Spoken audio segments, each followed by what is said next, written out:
Nah, ini cobalah jadi etika kita, muhasabah kita. Jadi muhasabah itu cara berpikir kita set, kita pikir ulang. Ternyata semangatnya seorang nabi itu wastaghfir lidzambika walil mu'minun. Semangatnya itu memintakan ampun. Orang ahli tafsir tahu semua kalau nabi itu tidak mungkin dosa. Jadi itu khitabun nabi wa urida bihi ummatu, itu khitab nabi, tapi yang dimaksud itu umatnya, karena nabi tidak akan mengalami dzambun, tidak akan mengalami dosa. Sekarang enggak, kadang-kadang kita ini kalau orang lain salah itu semangat. Kalau di perusahaan ada teman salah, apalagi pimpinan salah itu seneng. Barokahnya salah bisa ganti kan gitu. Mungkin di dunia tokoh juga gitu, barokahnya ada tokoh salah, kita yang jadi populer sendiri. Tidak boleh seperti itu. Kita harus salimus sodri di jami'il muslimin. Jadi ini harus dilatih. Saya tadi matur sama Habib Ahmad, latihan kita jadi hidup. Nabi itu kalau resep jadi wali itu kata Nabi gampang. Kata Nabi, kalau kamu ingin disenangin Allah, ya sudah. Kalau kamu asbahta wa amseta gini-gini, perasaan kamu, kata Nabi, jangan punya perasaan ghil sama orang muslimin. Itu sudah wadzalika min sunnati. Makanya Nabi ngendikan la yablughni ahadun an ahadin syai'an. Ada yang baca la yuballighni ahadun an ahadin syai'an. Seseorang jangan melaporkan ke saya tentang salahnya yang lain. Fa inni akhruju ilaikum wa ana salimus sadri. Karena saya ingin ketemu sampean semua dalam keadaan salimus sadri, tidak punya perasaan apa-apa.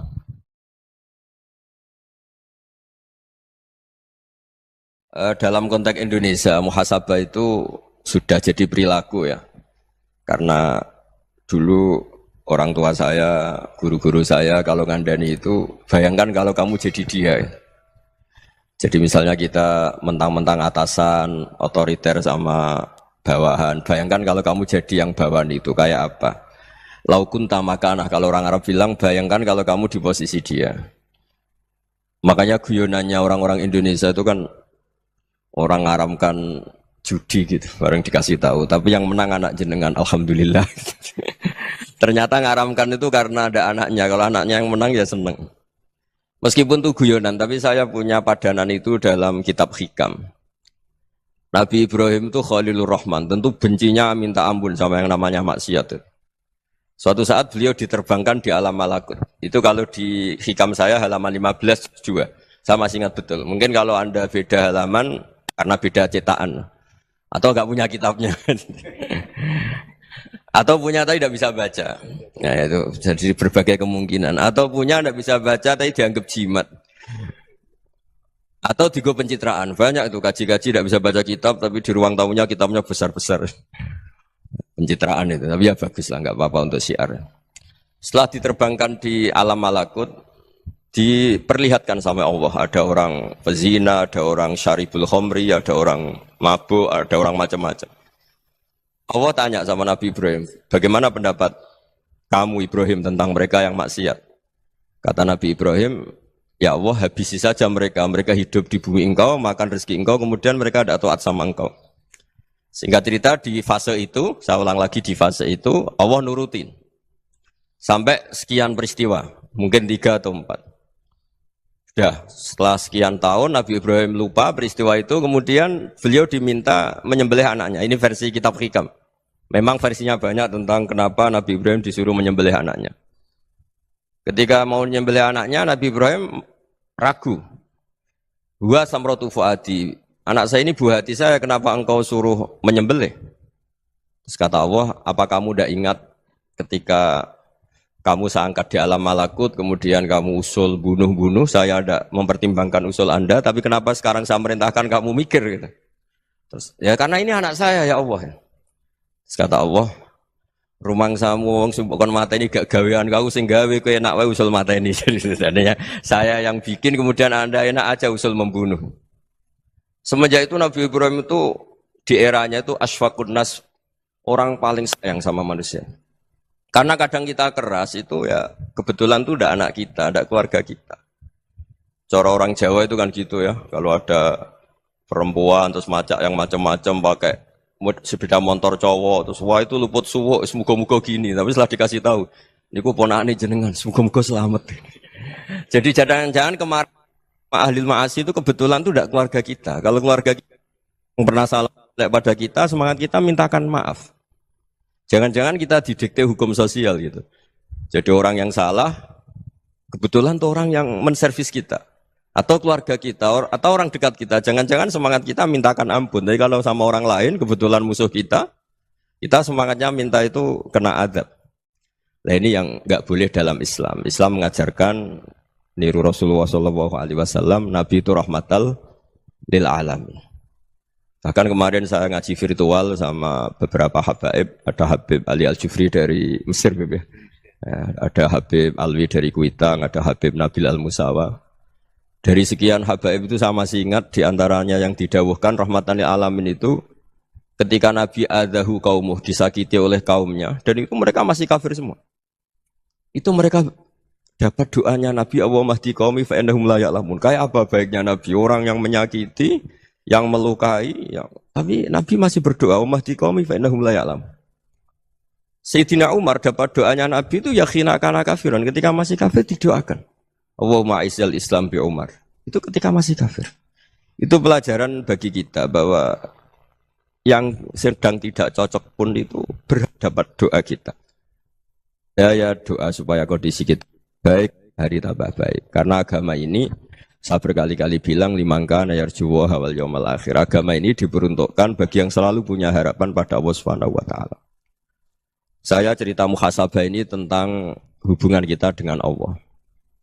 Di Indonesia itu banyak orang fasik, banyak orang nakal. Ya di mana-mana orang nakal itu ya mayoritas wa aksaruhum fasikun. Tapi berkahnya harapan. Mungkin saya kira nakal sok benda, mungkin saya kira sholat sok ben sholat, mungkin sekarang belum sakhok, belum dermawan, suatu saat dermawan. Barokahnya itu kefasikan ini dianggap sementara, sedang fasik, sedang tidak benar. Karena kiai-kiai kita, para guru-guru kita, para habaib utamanya itu mesti bilang semoga husnul khotimah. Nah barokahnya doa itu semoga husnul khotimah itu menjadikan satu pola sosial. Yang sedang fasik ini masih diharapkan jadi lebih baik, jadi lebih. Sehingga kita tidak ngambil sikap ekstrim, ya ingin menghabisi atau ingin mengadili, tidak. Karena selalu kita punya harapan. Dan agama ini limangka nerjuwa hawal yawmal akhir. Bayangkan itu kalau yang nakal itu anak kamu. Pasti kamu nggak ingin kan langsung dapat azab, dapat apa. Padahal kita semua jadi tokoh ini abul kulli, bapak dari semuanya. Sehingga ketika Rasulullah SAW jalan-jalan kemudian melihat perempuan sedang menyalakan api. Kalau apinya mati ditiup, anaknya dijauhkan. Nanti kalau sudah jauh dari api, anaknya digendong lagi. Terus kata Rasulullah, matur ke semua sahabat, Aro'aitum anna hadih tarihatan waladaha alan nar. Apa kamu berpendapat bahwa perempuan ini akan melemparkan anaknya ke neraka? Tidak ya Rasulullah. Tidak akan seorang ibu melemparkan anaknya ke api. Terus kata Rasulullah, Allahu arhamu min hadih biwaladiha. Allah lebih rahman, lebih rahim dibanding orang tua ini kepada anaknya. Ini yang harus kita kenalkan terus, kita kampanyakan terus. Supaya orang hubungannya dengan Allah itu nyaman, asik. Sehingga dengan demikian selalu ada harapan bahwa yang sedang nakal ini suatu saat tobat. Kita tidak boleh menghukumi pasti begini, pasti gini. Itu tidak wilayah kita. Itu juga yang dicontohkan Rasulullah SAW. Secara lahir Nabi itu nggak berkenan sama Wahsy, karena Wahsy itu salahnya salah fatal karena membunuh ahabban nasi ila Rasulillah, yaitu membunuh Sayyid Hamzah. Jadi ketika Wahsy tobat, Nabi itu nerima tobatnya. Dan ketika beliau dengan basariyahnya agak siap ketemu Wahsy karena harus ingat Sayyid Hamzah, basariyahnya diturutin. Oke, kamu iman, saya turutin, tapi jangan sering ketemu saya.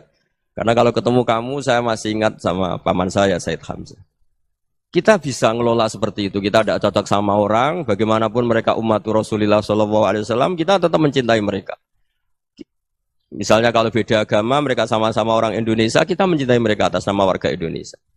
Tapi kalau misalnya potongannya ora cocok, beda kultur, bawaannya itu mangkelno cara Jawa, ya bisa diilmoni, jangan ketemu. Wong sudah tidak cocok, ingin ketemu nyari solusi. Roh ini tok seneng itu kan ya repot itu. Ya sudah kalau nggak mati cocok ya jangan sering ketemu. Dan itu kita bisa memanage seperti itu tuh bisa. Saya berkali-kali cerita tentang Imam Syafi'i. Kalau dikasih tahu ya Imam Abu Abdillah, panggilannya Imam Syafi'i, tetangga Anda ini ternyata banyak yang nggak senang Anda. Jawabnya beliau senang. Ya bagus kalau nggak senang saya, Anda utang saya katanya. Jadi gara-gara sama seneng aku ngatur aku ini kan. Dan mungkin sama rasa seneng kan ya enak. Jadi hidup itu dianggap happy. Kalau seneng ya teman silaturahim, kalau nggak seneng ya nggak bakal utang gitu. Baru kayak seneng itu nggak ganggu. Gitu.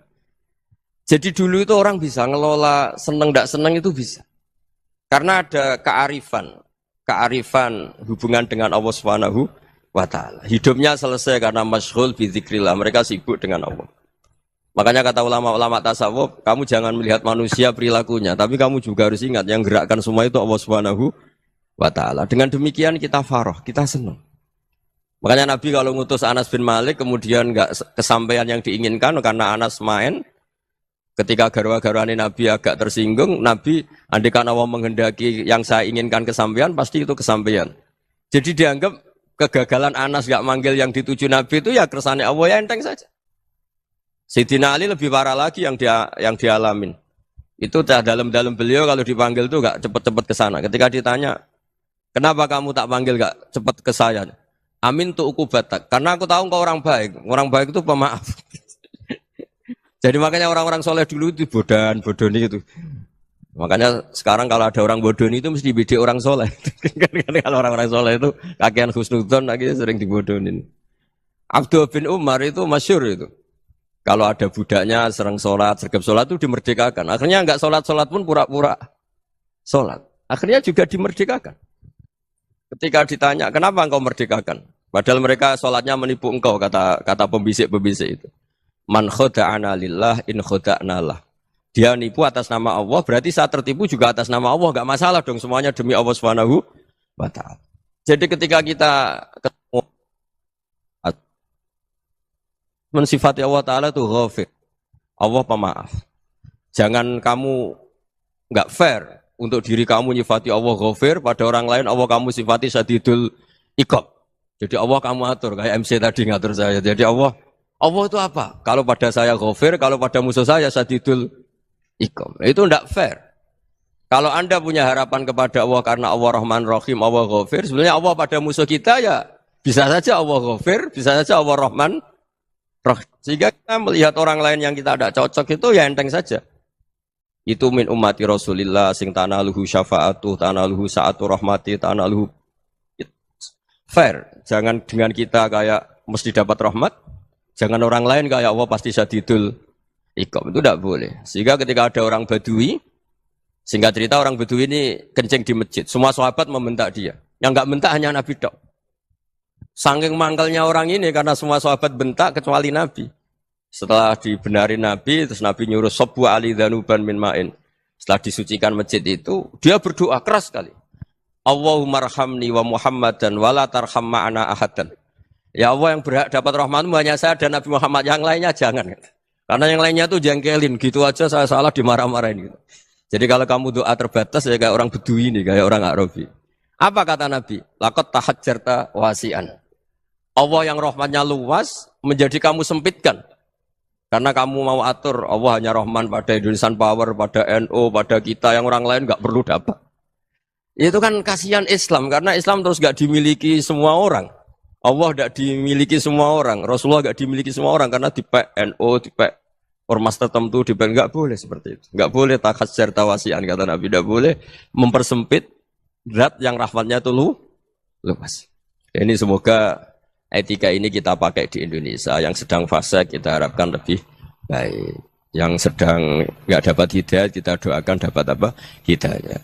Masyhur kan, makanya tadi saya mohon sama Habib Ali supaya Habib Ahmad supaya tetap mahalul qiyam, tabaruk sama Habib Ali di antara doa-doa di Simtuduror masyhur itu antuqabilal mudhniba minnah bil ghufran wal musi'a bil ihsan. Jadi harapannya para habaib, para orang-orang baik dulu ya semoga yang dosa itu dimaafkan, yang sedang salah dibuka, bikin lebih baik. Nabi itu tugasnya juga gitu. Wastaghfir li dzambika walil mu'minina wal mu'minat. Nabi itu tugasnya juga memintakan ampun yang sedang salah. Nah ini cobalah jadi etika kita, muhasabah kita. Jadi muhasabah itu cara berpikir kita set, kita pikir ulang. Ternyata semangatnya seorang nabi itu wastaghfir li dzambika walil mu'minin. Semangatnya itu memintakan ampun. Orang ahli tafsir tahu semua kalau Nabi itu tidak mungkin dosa. Jadi itu khitabun Nabi wa urida bihi ummatu, itu khitab Nabi, tapi yang dimaksud itu umatnya karena Nabi tidak akan mengalami dzambun, tidak akan mengalami dosa. Sekarang enggak, kadang-kadang kita ini kalau orang lain salah itu semangat. Kalau di perusahaan ada teman salah, apalagi miran salah itu seneng. Barokahnya salah bisa ganti kan gitu. Jadi kalau mungkin di dunia tokoh juga gitu, barokahnya ada tokoh salah, kita yang jadi populer sendiri, tidak boleh seperti itu. Kita harus salimus sodri di jami'il muslimin. Jadi ini Harus dilatih. Saya tadi matur sama Habib Ahmad, latihan kita jadi hidup. Nabi itu kalau resep jadi wali itu kata Nabi gampang. Kata Nabi, kalau kamu ingin disenangin Allah, ya sudah. Kalau kamu asbahta wa amseta gini-gini, perasaan kamu kata Nabi jangan punya perasaan ghil sama orang muslimin.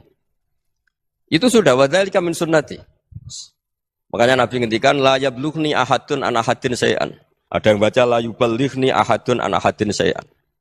Seseorang jangan melaporkan ke saya tentang salahnya yang lain. Fa inni akhruju ilaikum wa ana salimus sadri. Karena saya ingin ketemu sampean semua dalam keadaan salimus sadri, tidak punya perasaan apa-apa. Karena kalau nurutin membisik, nurutin informasi itu ya repot, karena orang pasti sepihak. Ada kiai yang top, datang ke kampung-kampung ning desa-desa. Kata yang seneng itu punya akhlak. Oh itu bagus orang besar datang ke kampung-kampung. Kata yang enggak seneng, oh itu jobnya kiai kecil kok diambil, itu kan ya kasihan itu kan sudut pandang. Makanya saya sering bilang, akal kita ini cukup untuk mentasdik Rasulullah Shallallahu Alaihi Wasallam. Meskipun perasaan kita kadang orang Jawa itu beda. Saya berkali-kali bilang sama peneliti dari Jogja, kenapa sih Gus para nabi itu kok poligami istrinya banyak? Nabi Dawud katanya itu berapa? Nabi Sulaiman malah jumlahnya agak terbatasin. Nabi Muhammad itu paling sedikit. Saya tanya gini, perempuan itu orang lemah, jadi kalau nolong orang satu gimana baik? Kalau nolong orang dua ya lebih baik, ya sudah kira-kira seperti itu. Paling tidak akal kita masih tahu kalau orang baik itu kan mesti baik. Nolong orang satu baik, nolong orang dua ya lebih baik, nolong orang tiga lebih baik. Tapi kalau kamu orang nggak baik, satu saja kamu terlantarin, kamu miskinkan, kamu ya tinggal diukur kan. Kalau orang baik nambah baik, tapi kalau orang buruk tambah buruk. Nah itu akal. Akal kita bisa menganalisis kenapa sih nikah itu ada yang poligami, ada yang enggak. Sudah ukur saja diri kamu. Misalnya kayak saya elek keriting, rabi terus, memperbanyak wong elek, orang perilaku netok, raine dadi elek kabeh gitu. Tapi nak kowe ku ganteng, alim, ganteng, sugih, anake ganteng-ganteng, berhubung kowe saleh ahli swarga kabeh, mertua yo bangga karena karir kamu meyakinkan, ini mertua kamu aja gak bangga mau nambah. Ipar gak bangga, mertua gak bangga, desa kamu yang kamu wayai juga gak. Beda dengan Nabi ketika nikah Juwairiyah itu gak ada pernikahan sebarokah Nabi dengan Juwairiyah itu. Azharu Rasulillah, di situ habis perang banyak tawanan gara-gara jadi besanya Nabi langsung dibebaskan semua karena Azharu Rasulillah. Sekarang besanya Kanjeng Nabi. Dulu Abu Sufyan mangkalnya bukan main sama Nabi. Gara-gara putrinya dinikah terus langsung jadi. Kalau kamu kan enggak, nikah satu, nikah lagi. Satu kampung musuhi kamu. Karena istri pertama ya cemburu, yang kedua agak bangga. Wah itu selesai itu. Di dunia wal akhirah. Maksud saya, nganalisis Islam itu harus pakai akal. Dan akal yang dipakai, ini saya bawa ke kitab Ihya, adalah pikiran-pikiran para ulama.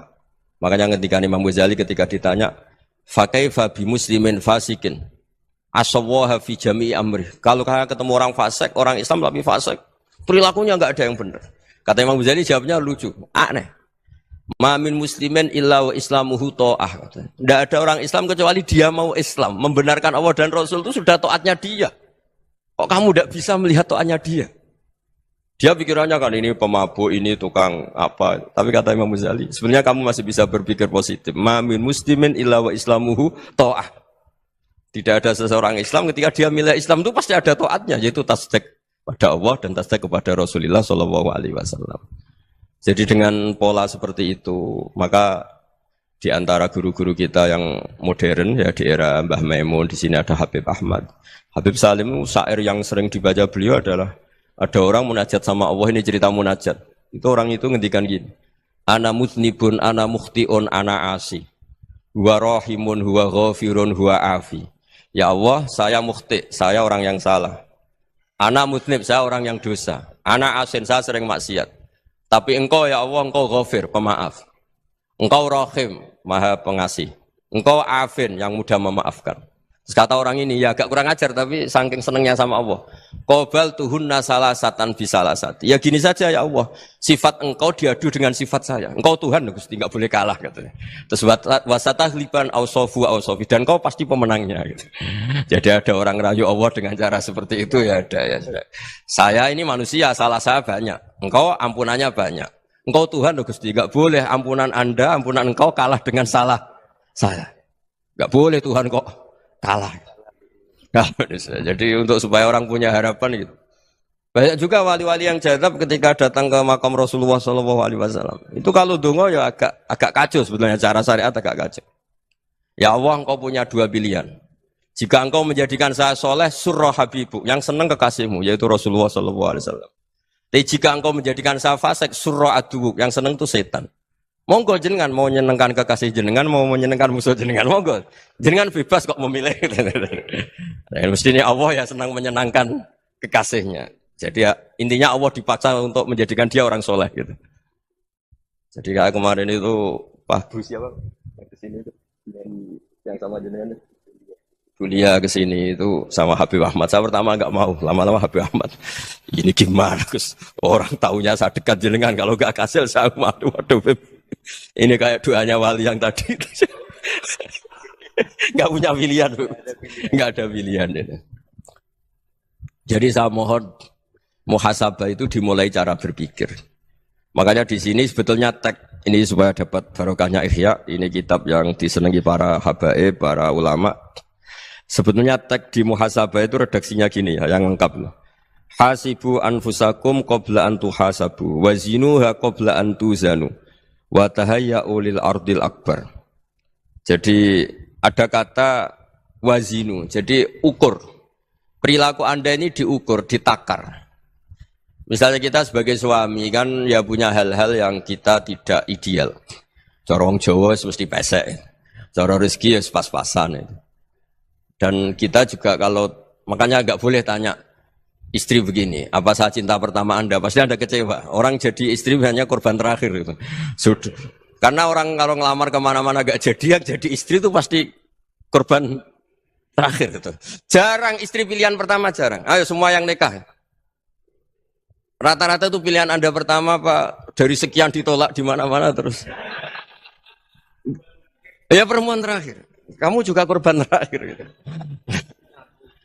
Itu wali-wali dulu kalau ngandani kita itu sederhana. Antal, ini masyhur diceritakan Habib Zain bin Semit dalam kitab Al-Manhajus Sawi. Anta lam tajid min nafsika kullama turid.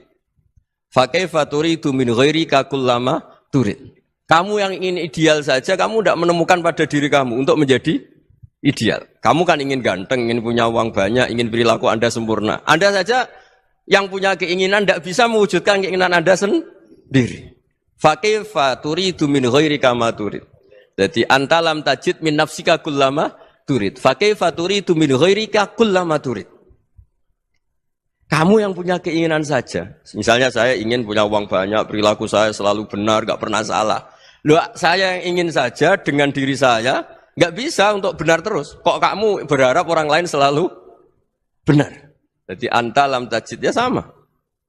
Kalau kamu menuntut istri kamu itu ramah, neriman, apa kamu neriman sama wajah istri Anda gitu? Engko yo pola ning dindi jajaki sana jajaki sini, kamu sendiri ndak kona apa. Jadi itu nasihat yang luar biasa. Anta lam tajid min nafsika kullama turid, fa kaifa turidu min ghairika kullama turid. Kamu mau menghormati semua orang, ndak mau kan? Kemudian Anda berharap semua orang menghormati kamu. Kamu tidak ingin kan orang lain semua menghujat kamu. Sementara kamu enak aja menghujat orang lain. Makanya Rasulullah SAW ini luar biasa ketika bikin kaidah sosial. Apa la yu'minu ahadukum hatta yuhibba li akhihi ma yuhibbu li nafsihi. Jadi kalau ukuran iman itu sederhana. Kalau sesuatu itu baik, nyaman bagi Anda ya bayangkan itu pada teman Anda. Misalnya Anda bangun tidur sudah acak-acakan, enggak punya uang, utang jatuh tempo, kan enggak ingin ketemu orang. Ya kamu jangan bertamu ke jenis ini karena dengan kamu yang alami juga gak siap ketemu orang. Makanya ada Habib Alim itu dilapuri sama seseorang. Beb, dulu teman saya itu ketika saya kaya itu sering main ke saya. Setelah saya miskin, mereka tidak main ke saya. Kata Habib itu bagus, sunnah begitu itu bagus. Coba kalau kamu dulu kaya, teman kamu main kan kamu gaya. Di rumah ada makanan, bisa hormat kamu. Setelah kamu miskin jadi buruh manol di pasar atau buruh bikin boto, teman kamu datang, malu enggak kamu? Mendingan gak datang gitu. Akhirnya baru, oh ya alhamdulillah kalau gitu. Loh ya kan dulu teman kita datang, kita ada Alphard, istri cantik, rumah bagus. Lah kita miskin, buruhnya orang pas dibentak-bentak, teman kamu udah datang. Milih datang apa enggak kalau setelah kamu jatuh? Enggak kan? Jadi barokahnya ilmu itu terus.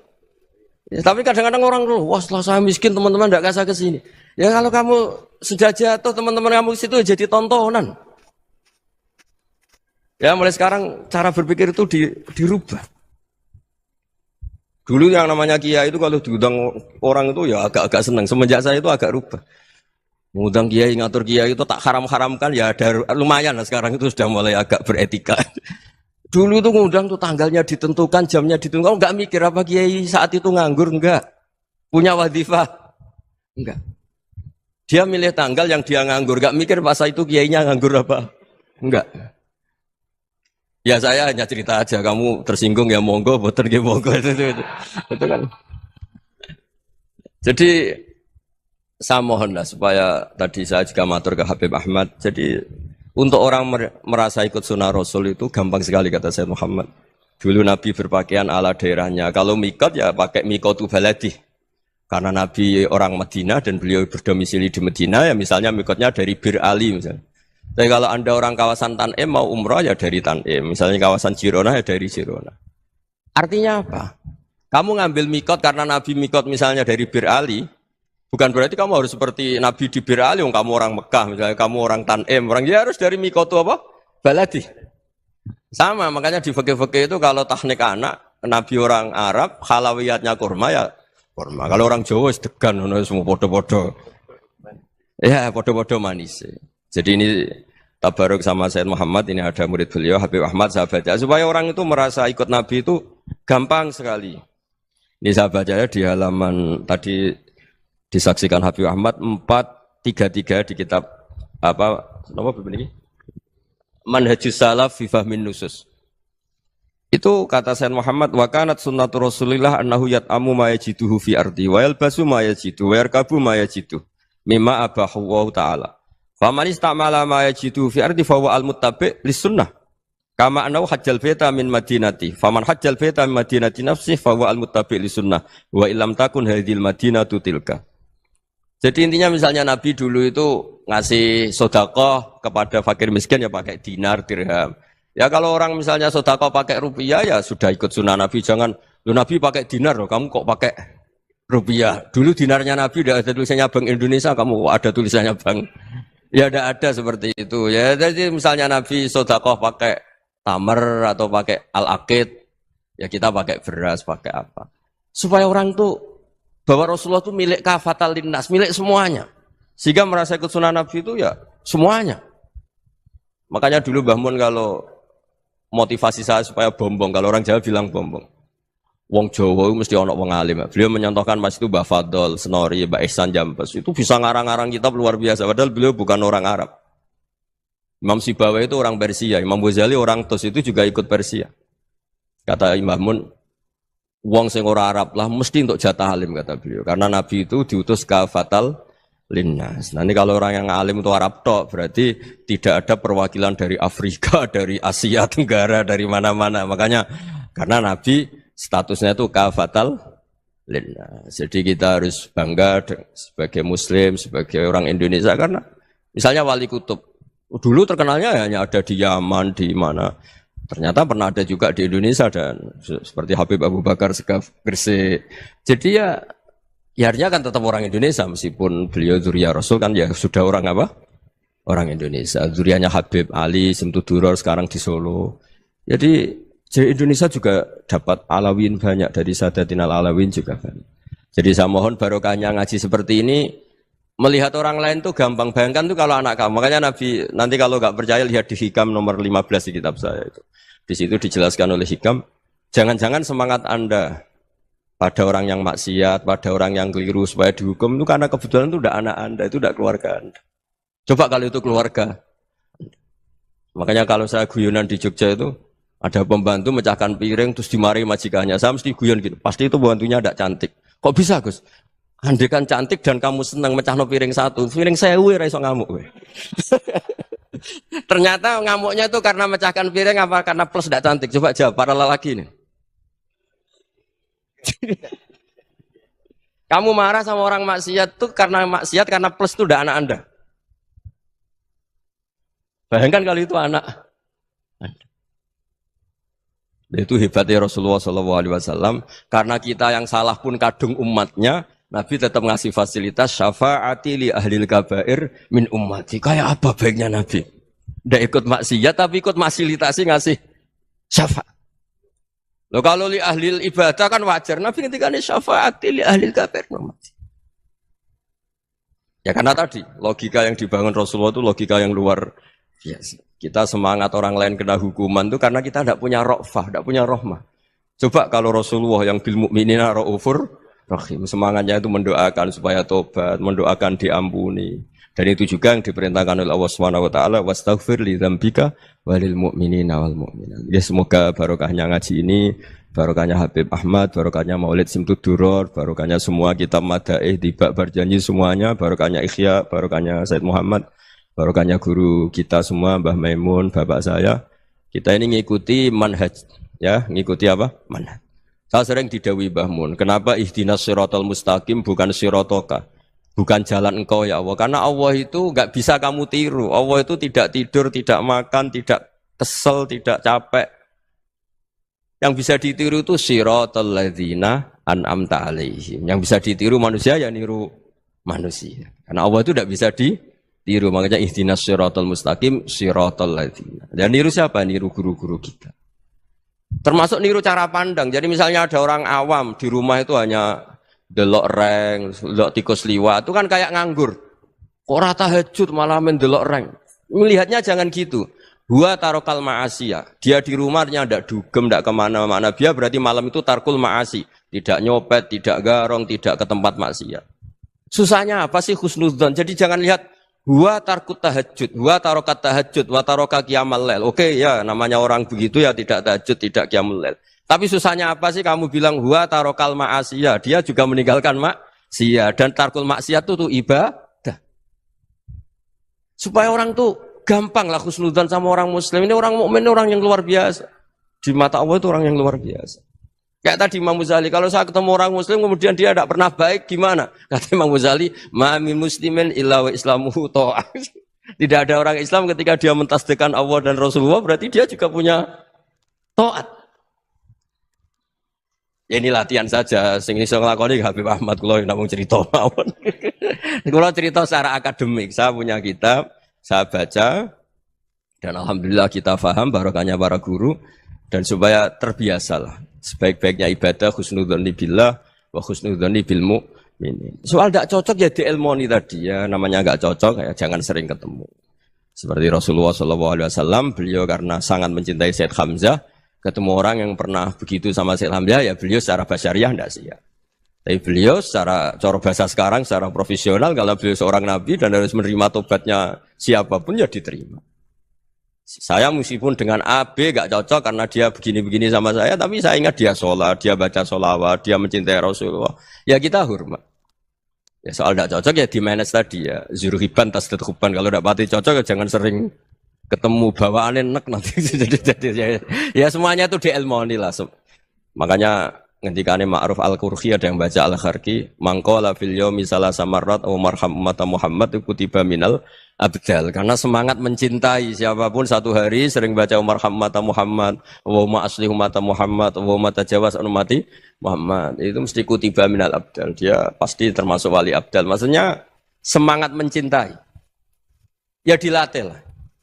Misalnya Indonesia Power atau PLN, andai kan tidak ada PLN itu kayak apa? Orang nggak bisa ngaji, tidak bisa aktivitas, ya barokahnya ada PLN, barokahnya jasanya.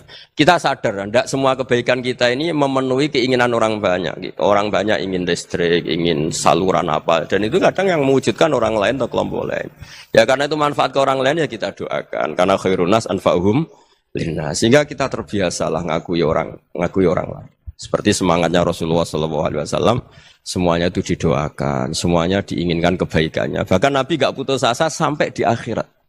Ketika Nabi lain sudah putus asa karena sudah akhirat, sampai dimintai syafaat semuanya bilang nafsi, nafsi.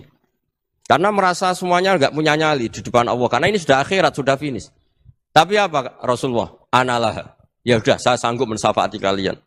Terus kata Nabi, fa'atiyal arsya.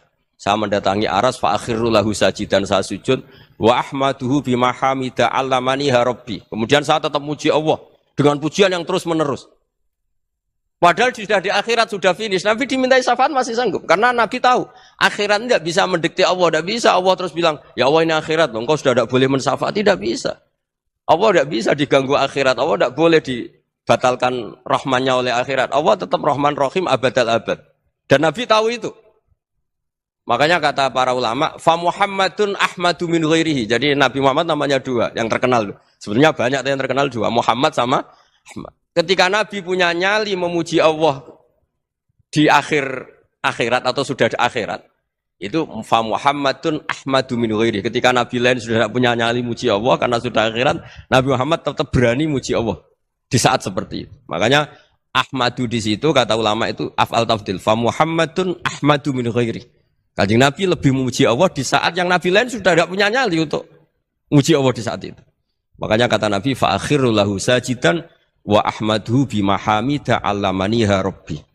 Akhirnya setelah lama gitu terus Allah ngendikan ya Muhammad irfa' ra'sak wasal tu'tah wasfa' tusyaffa. Sudah Muhammad angkat kepala kamu minta apa saya turutin dan kalau kamu ingin mensyafaati umatmu saya beri hak apa?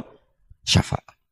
Nah, semoga semangat itu juga menjadikan kita munajat bahwa rahmat Allah tidak terbatas, harapan juga tidak terbatas. Mungkin yang sedang nakal ya kita katakan sedang. Jangan terus kamu pastikan, wah ini mesti su'ul khotimah, mesti tidak orang baik. Tidak, agama ini liman kana yarju wal yaumal akhir, selalu bagi yang punya harapan. Ya, mugi-mugi dapat barokah semua. Mantu dengan kata wassalamualaikum warahmatullahi wabarakatuh. Dalam konteks Indonesia, muhasabah itu sudah jadi perilaku ya. Karena dulu orang tua saya, guru-guru saya kalau ngandani itu, bayangkan kalau kamu jadi dia ya.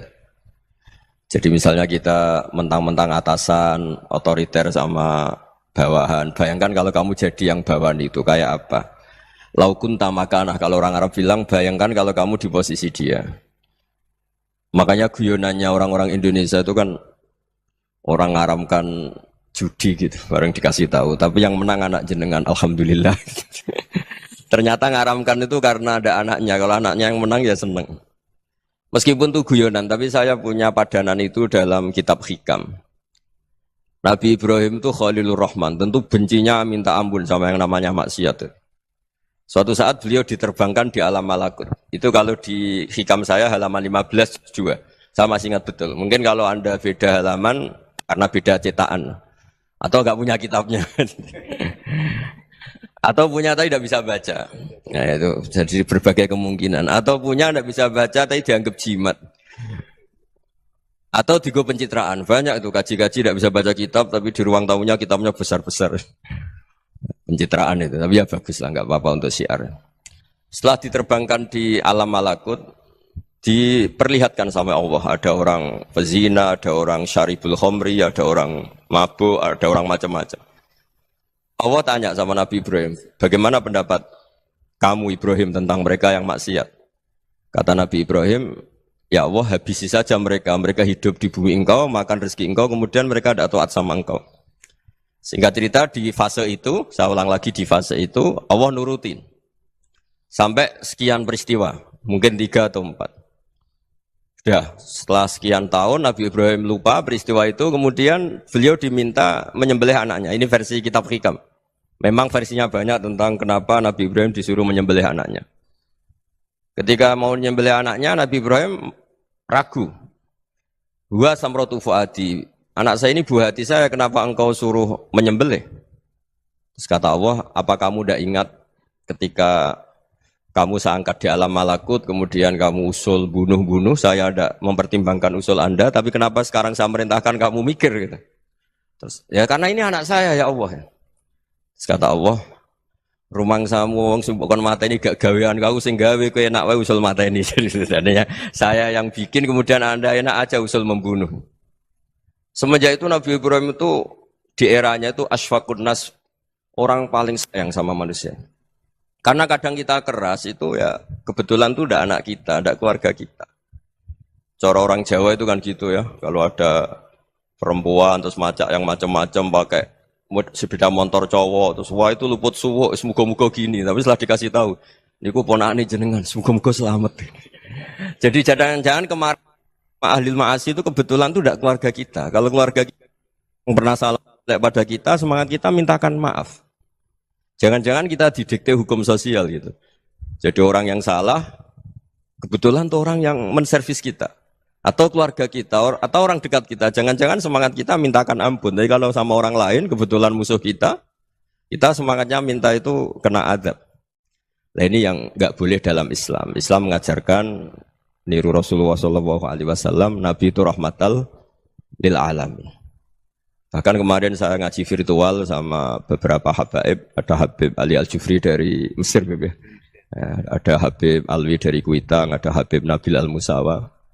Dari sekian habaib itu saya masih ingat diantaranya yang didawuhkan rahmatan lil alamin itu ketika Nabi adahu kaumuh, disakiti oleh kaumnya, dan itu mereka masih kafir semua. Itu mereka dapat doanya Nabi Allah mahdi qaumi fa innahum la ya'lamun. Kayak apa baiknya Nabi, orang yang menyakiti, yang melukai, tapi Nabi masih berdoa mahdi qaumi fa innahum la ya'lamun. Sayyidina Umar dapat doanya Nabi itu yakhina kana kafiran, ketika masih kafir didoakan. Allahumma aisyal Islam bi Umar. Itu ketika masih kafir. Itu pelajaran bagi kita bahwa yang sedang tidak cocok pun itu berdapat doa kita. Ya doa supaya kondisi kita baik, hari tambah baik. Karena agama ini, saya berkali-kali bilang, limangka nayarjuwa hawal yawmal akhir. Agama ini diperuntukkan bagi yang selalu punya harapan pada Allah Subhanahu wa Ta'ala. Saya cerita muhasabah ini tentang hubungan kita dengan Allah. Di Indonesia itu banyak orang fasik, banyak orang nakal. Ya di mana-mana orang nakal itu ya mayoritas, wa aksaruhum fasikun. Tapi berkahnya harapan. Mungkin saya kira nakal sok benda, mungkin saya kira sholat sok ben sholat, mungkin sekarang belum sakhok, belum dermawan, suatu saat dermawan. Barokahnya itu kefasikan ini dianggap sementara, sedang fasik, sedang tidak benar. Karena kiai-kiai kita, para guru-guru kita, para habaib utamanya itu mesti bilang semoga husnul khotimah. Nah barokahnya doa itu, semoga husnul khotimah itu menjadikan satu pola sosial. Yang sedang fasik ini masih diharapkan jadi lebih baik, jadi lebih. Sehingga kita tidak ngambil sikap ekstrim, yang ingin menghabisi atau ingin mengadili, tidak. Karena selalu kita punya harapan. Dan agama ini limangka nerjuwo hawal yawmal akhir. Bayangkan itu kalau yang nakal itu anak kamu. Pasti kamu nggak ingin kan langsung dapat azab, dapat apa. Padahal kita semua jadi tokoh ini abul kulli, bapak dari semuanya. Sehingga ketika Rasulullah SAW jalan-jalan kemudian melihat perempuan sedang menyalakan api. Kalau apinya mati ditiup, anaknya dijauhkan. Nanti kalau sudah jauh dari api, anaknya digendong lagi. Terus kata Rasulullah, matur ke semua sahabat, Aro'aitum anna hadih tarihatan waladaha alan nar. Apa kamu berpendapat bahwa perempuan ini akan melemparkan anaknya ke neraka? Tidak ya Rasulullah. Tidak akan seorang ibu melemparkan anaknya ke api. Terus kata Rasulullah, Allahu arhamu min hadih biwaladiha. Allah lebih rahman, lebih rahim dibanding orang tua ini kepada anaknya. Ini yang harus kita kenalkan terus, kita kampanyakan terus. Supaya orang hubungannya dengan Allah itu nyaman, asik. Sehingga dengan demikian selalu ada harapan bahwa yang sedang nakal ini suatu saat tobat. Kita tidak boleh menghukumi pasti begini, pasti gini. Itu tidak wilayah kita. Itu juga yang dicontohkan Rasulullah SAW. Secara lahir Nabi itu nggak berkenan sama Wahsy, karena Wahsy itu salahnya salah fatal karena membunuh ahabban nasi ila Rasulillah, yaitu membunuh Sayyid Hamzah. Jadi ketika Wahsy tobat, Nabi itu nerima tobatnya. Dan ketika beliau dengan basariyahnya nggak siap ketemu Wahsy karena harus ingat Sayyid Hamzah, basariyahnya diturutin. Oke, kamu iman, saya turutin, tapi jangan sering ketemu saya. Karena kalau ketemu kamu, saya masih ingat sama paman saya, Sayyid Hamzah. Kita bisa ngelola seperti itu. Kita tidak cocok sama orang, bagaimanapun mereka umat Rasulullah SAW, kita tetap mencintai mereka. Misalnya kalau beda agama, mereka sama-sama orang Indonesia, kita mencintai mereka atas nama warga Indonesia. Tapi kalau misalnya potongannya ora cocok, beda kultur, bawaannya itu mangkel no coro Jawa, ya bisa diilmoni, jangan ketemu. Wong sudah tidak cocok, ingin ketemu nyari solusi. Roh ini tok seneng itu kan ya repot itu. Ya sudah kalau nggak pati cocok ya jangan sering ketemu. Dan itu kita bisa memanage seperti itu tuh bisa. Saya berkali-kali cerita tentang Imam Syafi'i. Kalau dikasih tahu ya Imam Aba Abdillah, panggilannya Imam Syafi'i, tetangga Anda ini ternyata banyak yang nggak senang Anda. Jawabnya beliau senang. Ya bagus kalau nggak senang saya, ndak utang saya katanya. Jadi gara-gara sampean seneng aku ngatur aku ini kan. Nah, mungkin sampean rasa seneng kan ya enak. Jadi hidup itu dianggap happy. Kalau seneng ya teman silaturahim, kalau nggak seneng ya nggak bakal utang gitu. Baru kayak rasa seneng itu nggak ganggu. Gitu. Jadi dulu itu orang bisa ngelola seneng nggak seneng itu bisa. Karena ada kearifan hubungan dengan Allah Subhanahu wa Ta'ala. Hidupnya selesai karena masyghul bi dzikrillah. Mereka sibuk dengan Allah. Makanya kata ulama-ulama tasawuf, kamu jangan melihat manusia perilakunya, tapi kamu juga harus ingat yang gerakkan semua itu Allah Subhanahu wa Ta'ala. Dengan demikian kita farah, kita senang. Makanya Nabi kalau ngutus Anas bin Malik kemudian enggak kesampaian yang diinginkan karena Anas main, ketika garwa-garwani Nabi agak tersinggung, Nabi andaikan Allah menghendaki yang saya inginkan kesampaian, pasti itu kesampaian. Jadi dianggap kegagalan Anas enggak manggil yang dituju Nabi itu ya kersane Allah, ya enteng saja. Sayyidina Ali lebih parah lagi yang dialamin. Itu dalam beliau kalau dipanggil itu enggak cepat-cepat ke sana. Ketika ditanya, "Kenapa kamu tak panggil enggak cepat ke saya?" "Amin tu ukubatak." Karena aku tahu engkau orang baik. Orang baik itu pemaaf. Jadi makanya orang-orang soleh dulu itu bodoni itu. Makanya sekarang kalau ada orang bodoni itu mesti bidik orang soleh. Kalau orang-orang soleh itu kakean husnudzon lagi sering dibodonin. Abdullah bin Umar itu masyhur itu. Kalau ada budaknya sering sholat, sergap sholat itu dimerdekakan. Akhirnya enggak sholat pun pura-pura sholat. Akhirnya juga dimerdekakan. Ketika ditanya, kenapa engkau merdekakan? Padahal mereka sholatnya menipu engkau, kata pembisik-pembisik itu. Man khoda'ana lillah in khoda'na lah. Dia nipu atas nama Allah, berarti saat tertipu juga atas nama Allah. Enggak masalah dong, semuanya demi Allah Subhanahu wa Ta'ala. Mensifati Allah Ta'ala itu ghafir. Allah pemaaf. Jangan kamu enggak fair untuk diri kamu nyifati Allah ghafir, pada orang lain Allah kamu sifati syadidul iqab. Jadi Allah kamu atur, kayak MC tadi ngatur saya. Jadi Allah itu apa? Kalau pada saya ghafir, kalau pada musuh saya syadidul iqab. Itu enggak fair. Kalau Anda punya harapan kepada Allah karena Allah Rahman Rahim, Allah ghafir, sebenarnya Allah pada musuh kita ya bisa saja Allah ghafir, bisa saja Allah Rahman Rahim. Sehingga kita melihat orang lain yang kita tidak cocok itu ya enteng saja.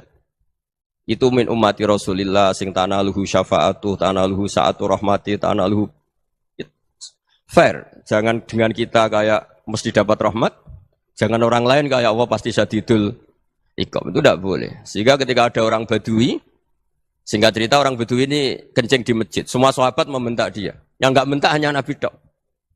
Saking mangkalnya orang ini karena semua sahabat bentak kecuali Nabi. Setelah dibenarin Nabi, terus Nabi nyuruh Sobbu ali dhanuban min ma'in. Setelah disucikan masjid itu, dia berdoa keras sekali. Allahumma arhamni wa Muhammadan wa la tarham ma'ana ahadan. Ya Allah, yang berhak dapat rahmatmu hanya saya dan Nabi Muhammad, yang lainnya jangan. Karena yang lainnya tuh jengkelin, gitu aja saya salah dimarah-marahin gitu. Jadi kalau kamu doa terbatas ya kayak orang Bedui ini, kayak orang Arabi. Apa kata Nabi? Laqad tahajjarta wasi'an. Allah yang rahmatnya luas menjadi kamu sempitkan. Karena kamu mau atur Allah hanya Rahman pada Indonesian Power, pada NU, pada kita yang orang lain nggak perlu dapat. Itu kan kasihan Islam karena Islam terus nggak dimiliki semua orang. Allah nggak dimiliki semua orang, Rasulullah nggak dimiliki semua orang karena di NU, di ormas tertentu, di nggak boleh seperti itu. Nggak boleh takhasyar tawasian kata Nabi, nggak boleh mempersempit zat yang rahmatnya itu luas. Ini semoga etika ini kita pakai di Indonesia. Yang sedang fase kita harapkan lebih baik. Yang sedang nggak dapat hidayah kita doakan dapat apa? Hidayah. Masyhur kan, makanya tadi saya mohon sama Habib Ali supaya Habib Ahmad supaya tetap mahalul qiyam, tabaruk sama Habib Ali di antara doa-doa di Simtuduror masyhur itu antuqabilal mudhniba minnah bil ghufran wal musi'a bil ihsan. Jadi harapannya para habaib, para orang-orang baik dulu ya semoga yang dosa itu dimaafkan, yang sedang salah dibuka, bikin lebih baik. Nabi itu tugasnya juga gitu. Wastaghfir li dzambika walil mu'minina wal mu'minat. Nabi itu tugasnya juga memintakan ampun yang sedang salah. Nah, ini cobalah jadi etika kita, muhasabah kita. Jadi muhasabah itu cara berpikir kita set, kita pikir ulang. Ternyata semangatnya seorang nabi itu wastaghfir li dzambika walil mu'minun. Semangatnya itu memintakan ampun. Orang ahli tafsir tahu semua kalau Nabi itu tidak mungkin dosa. Jadi itu khitabun Nabi wa urida bihi ummatu, itu khitab Nabi, tapi yang dimaksud itu umatnya karena Nabi tidak akan mengalami dzambun, tidak akan mengalami dosa. Sekarang enggak, kadang-kadang kita ini kalau orang lain salah itu semangat. Kalau di perusahaan ada teman salah, apalagi pimpinan salah itu seneng. Barokahnya salah bisa ganti kan gitu. Ya, jadi kalau mungkin di dunia tokoh juga gitu, barokahnya ada tokoh salah, kita yang jadi populer sendiri, tidak boleh seperti itu. Kita harus salimus sodri di jami'il muslimin. Jadi ini harus dilatih. Saya tadi matur sama Habib Ahmad, latihan kita jadi hidup. Nabi itu kalau resep jadi wali itu kata Nabi gampang. Kata Nabi, kalau kamu ingin disenangin Allah, ya sudah. Kalau kamu asbahta, amseta, gini-gini, perasaan kamu, kata Nabi, jangan punya perasaan ghil sama orang muslimin. Itu sudah, wadzalika min sunnati. Makanya Nabi ngendikan, la yablughni ahadun an ahadin syai'an. Ada yang baca, la yuballighni ahadun an ahadin syai'an. Seseorang jangan melaporkan ke saya tentang salahnya yang lain. Fa inni akhruju ilaikum wa ana salimus sodri. Karena saya ingin ketemu sampean semua dalam keadaan salimus sodri, tidak punya perasaan apa-apa. Karena kalau nurutin membisik, nurutin informasi itu ya repot. Karena orang pasti sepihak. Ada kiai yang top, datang ke kampung-kampung ning desa-desa. Kata yang seneng itu punya akhlak. Wah itu bagus orang besar datang ke kampung-kampung. Kata yang enggak seneng, wah itu jobnya kiai kecil kok diambil, itu kan ya kasihan itu kan sudut pandang. Makanya saya sering bilang, akal kita ini cukup untuk mentasdik Rasulullah Shallallahu Alaihi Wasallam. Meskipun perasaan kita kadang orang Jawa itu beda. Saya berkali-kali bilang sama peneliti dari Jogja, kenapa sih Gus para nabi itu kok poligami istrinya banyak? Nabi Dawud katanya itu berapa? Nabi Sulaiman malah jumlahnya agak terbatas ini. Nabi Muhammad itu paling sedikit. Saya tanya gini, perempuan itu orang lemah, jadi kalau nolong orang satu gimana baik, kalau nolong orang dua ya lebih baik, ya sudah kira-kira seperti itu. Paling tidak akal kita masih tahu, kalau orang baik, itu kan mesti baik. Nolong orang satu baik, nolong orang dua ya lebih baik, nolong orang tiga lebih baik. Tapi kalau kamu orang nggak baik, satu saja kamu terlantarin, kamu miskinkan, kamu... Ya tinggal ukur kan, kalau orang baik, nambah baik. Tapi kalau orang buruk, tambah buruk. Nah itu akal. Akal kita bisa menganalisis kenapa sih nikah itu ada yang poligami, ada yang enggak. Ya sudah, ukur saja diri kamu. Misalnya kayak saya elek keriting, rabi terus, memperbanyak wong elek, orang perilaku netok raine dadi elek kabeh gitu. Tapi nak kowe ku ganteng, alim, ganteng, sugih, anake ganteng-ganteng, berhubung kowe saleh ahli swarga kabeh, mertua yo bangga karena karir kamu meyakinkan, ini mertua kamu aja enggak bangga mau nambah. Ipar enggak bangga, mertua enggak bangga, desa kamu yang kamu wayai juga enggak. Beda dengan Nabi ketika nikah Juwairiyah itu enggak ada pernikahan sebarokah Nabi dengan Juwairiyah itu. Azharu Rasulillah, di situ habis perang banyak tawanan gara-gara jadi bisanya Nabi langsung dibebaskan semua karena Azharu Rasulillah. Sekarang bisanya Kanjeng Nabi. Dulu Abu Sufyan mangkalnya bukan main sama Nabi. Gara-gara putrinya dinikah terus langsung jadi. Kalau kamu kan enggak, nikah satu, nikah lagi. Satu kampung musuh kamu. Karena istri pertama cemburu, yang kedua agak bangga. Wah itu selesai itu. Di dunia wal akhirah. Maksud saya, nganalisis Islam itu harus pakai akal. Dan akal yang dipakai, ini saya bawa ke kitab Ihya, adalah pikiran-pikiran para ulama. Makanya ketika Imam Ghazali ketika ditanya, fakaifa bi muslimin fasikin, asawwaha fi jami'i amri. Kalau ketemu orang fasik, orang Islam tapi fasik, perilakunya enggak ada yang benar. Kata Imam Ghazali jawabnya lucu, aneh. Ma min muslimin illa wa islamuhu ta'ah. Tidak ada orang Islam kecuali dia mau Islam. Membenarkan Allah dan Rasul itu sudah taatnya dia. Kok kamu tidak bisa melihat taatnya dia? Dia pikirannya kan ini pemabuk, ini tukang apa. Tapi kata Imam Ghazali, sebenarnya kamu masih bisa berpikir positif. Ma min muslimin illa wa islamuhu ta'ah. Tidak ada seseorang Islam ketika dia milih Islam itu pasti ada taatnya, yaitu tasdik pada Allah dan tasdik kepada Rasulullah sallallahu alaihi wasallam.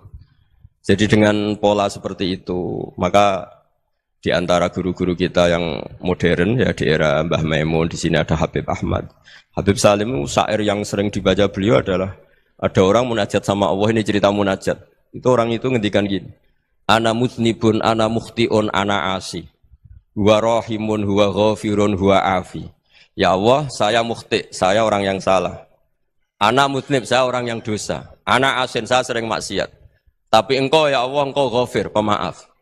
Engkau rahim, maha pengasih. Engkau afin, yang mudah memaafkan. Kata orang ini ya agak kurang ajar tapi saking senengnya sama Allah. Qobal tuhunna salasatan bisalasati. Ya gini saja ya Allah. Sifat engkau diadu dengan sifat saya. Engkau Tuhan Gusti, enggak boleh kalah katanya. Terus wasatahliban ausofu ausofi dan kau pasti pemenangnya gitu. Jadi ada orang rayu Allah dengan cara seperti itu ya ada ya. Saya ini manusia, salah saya banyak. Engkau ampunannya banyak. Engkau Tuhan Gusti, enggak boleh ampunan Anda, ampunan engkau kalah dengan salah saya. Enggak boleh Tuhan kok kalah. Jadi untuk supaya orang punya harapan gitu. Banyak juga wali-wali yang jadab ketika datang ke makam Rasulullah SAW. Itu kalau dongo ya agak kacau sebetulnya cara syariat agak kacau. Ya Allah, engkau punya dua pilihan. Jika engkau menjadikan saya soleh, surah habibu, yang senang kekasihmu, yaitu Rasulullah SAW. Tapi jika engkau menjadikan saya fasik, surah adubu, yang senang itu setan. Monggo jenengan mau menyenangkan kekasih jenengan, mau menyenangkan musuh jenengan, monggo. Jenengan bebas kok memilih. Nah, mestinya Allah ya senang menyenangkan kekasihnya. Jadi ya, intinya Allah dipaksa untuk menjadikan dia orang soleh gitu. Jadi kayak kemarin itu Pak Bu siapa? Yang kesini itu yang sama jenengan. Kuliah kesini itu sama Habib Ahmad. Saya pertama enggak mau, lama-lama Habib Ahmad. Ini gimana Gus? Orang taunya saya dekat jenengan, kalau enggak kasih saya waduh Habib. Ini kayak doanya wali yang tadi. Enggak punya pilihan, enggak ada pilihan ini.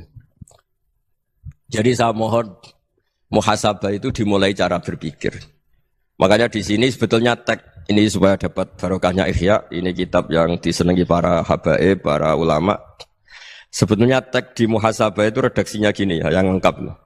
Hasibu anfusakum qabla an tuhasabu wa zinuha qabla an tuzanu wa tahayya'u lil ardil akbar. Jadi ada kata wazinu, jadi ukur. Perilaku Anda ini diukur, ditakar. Misalnya kita sebagai suami kan ya punya hal-hal yang kita tidak ideal. Cara wong Jawa mesti pesek. Cara rezeki ya pas-pasan itu. Dan kita juga kalau makanya enggak boleh tanya istri begini, apa saya cinta pertama Anda? Pasti Anda kecewa. Orang jadi istri hanya korban terakhir itu. Sudah. Karena orang kalau ngelamar kemana-mana enggak jadi, yang jadi istri itu pasti korban terakhir itu. Jarang istri pilihan pertama, jarang. Ayo semua yang nikah. Rata-rata itu pilihan Anda pertama Pak, dari sekian ditolak di mana-mana terus. Ya perempuan terakhir. Kamu juga korban terakhir. Gitu. Itu wali-wali dulu kalau ngandani kita itu sederhana. Antal ini masyhur diceritakan Habib Zain bin Semit dalam kitab Al-Manhajus Sawi. Anta lam tajid min nafsika kullama turid. Fa kaifa turidu min ghairika kullama turid. Kamu yang ingin ideal saja kamu tidak menemukan pada diri kamu untuk menjadi ideal. Kamu kan ingin ganteng, ingin punya uang banyak, ingin perilaku Anda sempurna. Anda saja yang punya keinginan tidak bisa mewujudkan keinginan Anda sendiri. Fa kaifa turidu min ghairika ma turid. Jadi anta lam tajid min nafsika kullama turid. Fa kaifa turidu min ghairika kullama turid. Kamu yang punya keinginan saja. Misalnya saya ingin punya uang banyak, perilaku saya selalu benar, enggak pernah salah. Loh, saya yang ingin saja dengan diri saya enggak bisa untuk benar terus. Kok kamu berharap orang lain selalu benar? Jadi anta lam tajid ya sama. Kalau kamu menuntut istri kamu itu ramah, neriman, apa kamu neriman sama wajah istri Anda gitu? Engko ya pola ning dindi jajaki sana jajaki sini kamu sendiri ndak kona apa. Jadi itu nasihat yang luar biasa. Anta lam tajid min nafsika kullama turid, fa kaifa turidu min ghairika kullama turid. Kamu mau menghormati semua orang, ndak mau kan? Kemudian Anda berharap semua orang menghormati kamu. Kamu tidak ingin kan orang lain semua menghujat kamu. Sementara kamu enak aja menghujat orang lain. Makanya Rasulullah SAW itu luar biasa ketika bikin kaidah sosial. Apa la yu'minu ahadukum hatta yuhibba li akhihi ma yuhibbu li nafsi. Jadi kalau ukuran iman itu sederhana. Kalau sesuatu itu baik, nyaman bagi Anda ya bayangkan itu pada teman Anda. Misalnya Anda bangun tidur sudah acak-acakan, enggak punya uang, utang jatuh tempo, kan enggak ingin ketemu orang. Ya kamu jangan bertamu ke jenis ini karena dengan kamu yang alami juga gak siap ketemu orang. Makanya ada Habib Alim itu dilapuri sama seseorang. Beb, dulu teman saya itu ketika saya kaya itu sering main ke saya. Setelah saya miskin, mereka tidak main ke saya. Kata Habib itu bagus, sunnah Allah begitu itu bagus. Coba kalau kamu dulu kaya, teman kamu main kan kamu gaya, di rumah ada makanan, bisa hormat tamu. Setelah kamu miskin jadi buruh manol di pasar atau buruh bikin boto, teman kamu datang, malu enggak kamu? Mendingan enggak datang gitu. Akhirnya baru, oh ya alhamdulillah kalau gitu. Loh ya kan dulu teman kita datang, kita ada Alphard, istri cantik, rumah bagus lah, kita miskin, buruhnya orang pas dibentak-bentak, teman kamu udah datang. Milih datang kamu enggak kalau setelah kamu jatuh? Enggak kan? Jadi barokahnya ilmu itu terus. Ya, tapi kadang-kadang orang tuh, wah setelah saya miskin teman-teman enggak kasih ke sini. Ya kalau kamu sudah jatuh teman-teman kamu situ jadi tontonan. Ya mulai sekarang cara berpikir itu dirubah. Dulu yang namanya kiai itu kalau diundang orang itu ya agak-agak senang. Semenjak saya itu agak rubah. Ngundang kiai, ngatur kiai itu tak haram-haramkan ya ada lumayan lah sekarang itu sudah mulai agak beretika. Dulu itu ngundang tuh tanggalnya ditentukan, jamnya ditentukan, enggak mikir apa kiai saat itu nganggur, enggak. Punya wadifah, enggak. Dia milih tanggal yang dia nganggur, enggak mikir pas itu kiainya nganggur apa, enggak. Ya saya hanya cerita aja, kamu tersinggung ya monggo, boten ya monggo itu kan. Jadi saya mohonlah supaya tadi saya juga matur ke Habib Ahmad. Jadi untuk orang merasa ikut sunnah Rasul itu gampang sekali kata Sayyid Muhammad. Dulu Nabi berpakaian ala daerahnya. Kalau mikot ya pakai mikotu baladi. Karena Nabi orang Madinah dan beliau berdomisili di Madinah ya misalnya mikotnya dari Bir Ali misalnya. Tapi kalau Anda orang kawasan Tanim mau umrah ya dari Tanim. Misalnya kawasan Jirona ya dari Jirona. Artinya apa? Kamu ngambil mikot karena Nabi mikot misalnya dari Bir Ali. Bukan berarti kamu harus seperti Nabi di Bir Ali, kamu orang Mekah, misalnya kamu orang Tanim, orang dia harus dari mikotu apa? Baladi.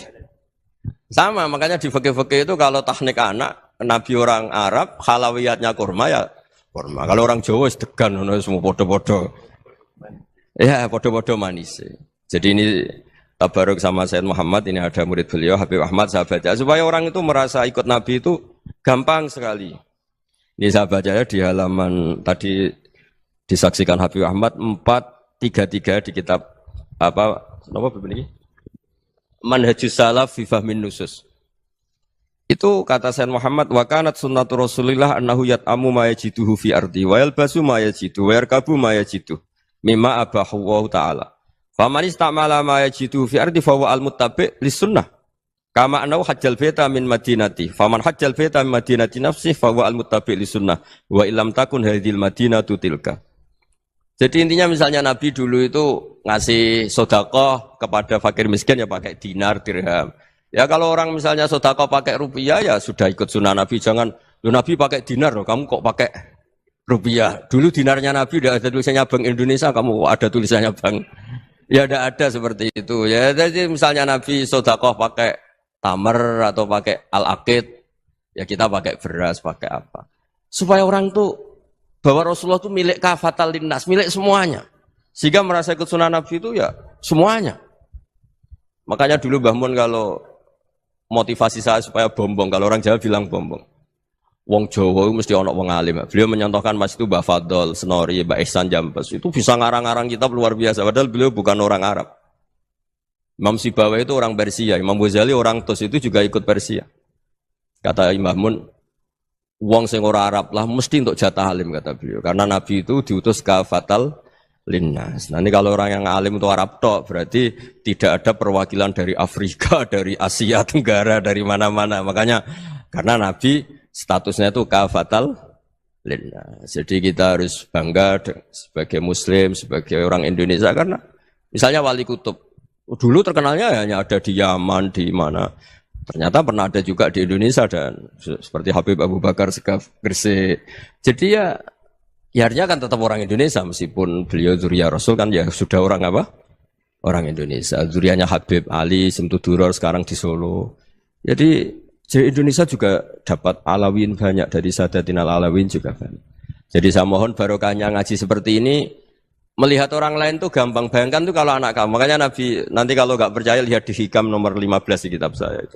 Di situ dijelaskan oleh Hikam, jangan-jangan semangat Anda pada orang yang maksiat, pada orang yang keliru supaya dihukum itu karena kebetulan itu udah anak Anda, itu udah keluarga Anda. Coba kalau itu keluarga. Makanya kalau saya guyonan di Jogja itu, Ada pembantu mecahkan piring terus dimarahi majikannya. Saya mesti guyon gitu. Pasti itu pembantunya tidak cantik. Kok bisa, Gus? Andai kan cantik dan kamu senang mecahno piring satu, piring 1000 ra iso ngamuk kowe. Ternyata ngamuknya itu karena mecahkan piring apa karena plus tidak cantik? Coba jawab para lelaki ini. Kamu marah sama orang maksiat tuh karena maksiat karena plus itu udah anak Anda. Bayangkan kalau itu anak Anda. Itu hebatnya Rasulullah SAW. Karena kita yang salah pun kadung umatnya, Nabi tetap ngasih fasilitas syafaati li ahlil kabair min ummati. Kayak apa baiknya Nabi? Tidak ikut maksiat tapi ikut fasilitasi ngasih syafaat. Loh kalau li ahlil ibadah kan wajar. Nabi ketika ini syafaati li ahlil kabair min ummati. Ya karena tadi logika yang dibangun Rasulullah itu logika yang luar biasa. Kita semangat orang lain kena hukuman itu karena kita tidak punya ra'fah, tidak punya rahmah. Coba kalau Rasulullah yang bil mu'minina ra'ufur rahim, semangatnya itu mendoakan supaya tobat, mendoakan diampuni. Dan itu juga yang diperintahkan oleh Allah Subhanahu wa taala, wastaghfir li dzambika walil mu'minina wal mu'minat. Ya semoga barokahnya ngaji ini, barokahnya Habib Ahmad, barokahnya Maulid Simtud Duror, barokahnya semua kitab madaih tiba berjanji semuanya, barokahnya Ikhya, barokahnya Said Muhammad, barokahnya guru kita semua, Mbah Maimun, bapak saya. Kita ini ngikuti manhaj, ya, ngikuti apa? Manhaj. Saya sering didhawuhi Mbah Mun, kenapa ihdinas siratal mustaqim bukan siratoka? Bukan jalan engkau ya Allah. Karena Allah itu enggak bisa kamu tiru. Allah itu tidak tidur, tidak makan, tidak kesel, tidak capek. Yang bisa ditiru itu siratal ladzina an'amta alaihim. Yang bisa ditiru manusia ya niru manusia. Karena Allah itu tidak bisa ditiru, makanya ihdinas siratal mustaqim siratal ladzina. Dan niru siapa? Niru guru-guru kita. Termasuk niru cara pandang. Jadi misalnya ada orang awam di rumah itu hanya delok reng, delok tikus liwat, itu kan kayak nganggur. Ora tahajud malah mendelok reng. Melihatnya jangan gitu. Huwa tarokal ma'asiyah. Dia di rumahnya ndak dugem, ndak kemana-mana. Dia berarti malam itu tarkul ma'asi. Tidak nyopet, tidak garong, tidak ke tempat maksiat. Susahnya apa sih husnudzon? Jadi jangan lihat huwa tarkut tahajud, huwa tarokat tahajud, wa taroka qiyamal lail. Oke ya, namanya orang begitu ya tidak tahajud, tidak qiyamul lail. Tapi susahnya apa sih kamu bilang huwa tarokal ma'asiyah? Dia juga meninggalkan maksiat dan tarkul maksiat itu ibadah. Supaya orang tuh gampang lah husnudzon sama orang muslim. Ini orang mukmin, orang yang luar biasa. Di mata Allah itu orang yang luar biasa. Kayak tadi Imam Ghazali, kalau saya ketemu orang muslim kemudian dia tidak pernah baik, gimana? Kata Imam Ghazali, ma min muslimin illa wa islamuhu ta'ah. Tidak ada orang Islam ketika dia mentasdihkan Allah dan Rasulullah, berarti dia juga punya taat. Ya ini latihan saja, sing iso nglakoni Habib Ahmad kula namung cerita mawon. Kula cerita secara akademik, saya punya kitab, saya baca dan alhamdulillah kita paham barokahnya para guru dan supaya terbiasalah. Sebaik-baiknya ibadah husnudzonni billah wa husnudzonni bil mu'minin. Soal tidak cocok ya diilmoni tadi ya, namanya enggak cocok ya jangan sering ketemu. Seperti Rasulullah SAW, beliau karena sangat mencintai Said Hamzah, ketemu orang yang pernah begitu sama Said Hamzah ya beliau secara basyariah tidak siap. Tapi beliau secara cara bahasa sekarang secara profesional kalau beliau seorang nabi dan harus menerima tobatnya siapapun ya diterima. Saya meskipun dengan A, B gak cocok karena dia begini-begini sama saya, tapi saya ingat dia sholat, dia baca sholawat, dia mencintai Rasulullah. Ya kita hormat. Ya soal gak cocok ya di manage tadi ya. Zuruhiban tasdid kuban. Kalau gak pati cocok ya jangan sering ketemu bawaannya enak nanti. Ya semuanya itu diilmoni lah. Makanya ngendikane Ma'ruf Al-Qurhi ada yang baca Al-Kharki, mangqala fil yaumi salasa marrat aw marham ummata Muhammad kutiba minal abdal. Karena semangat mencintai siapapun satu hari sering baca Umar Hammata Muhammad, wa asli ummata Muhammad, wa tajawaz an ummati Muhammad. Itu mesti kutiba minal abdal. Dia pasti termasuk wali abdal. Maksudnya semangat mencintai. Ya dilatih lah. Misalnya Indonesia Power atau PLN. Andai kan tidak ada PLN itu kayak apa? Orang nggak bisa ngaji, tidak bisa aktivitas, ya barokahnya ada PLN, barokahnya jasanya. Kita sadar, tidak semua kebaikan kita ini memenuhi keinginan orang banyak. Gitu. Orang banyak ingin listrik, ingin saluran apa, dan itu kadang yang mewujudkan orang lain atau kelompok lain.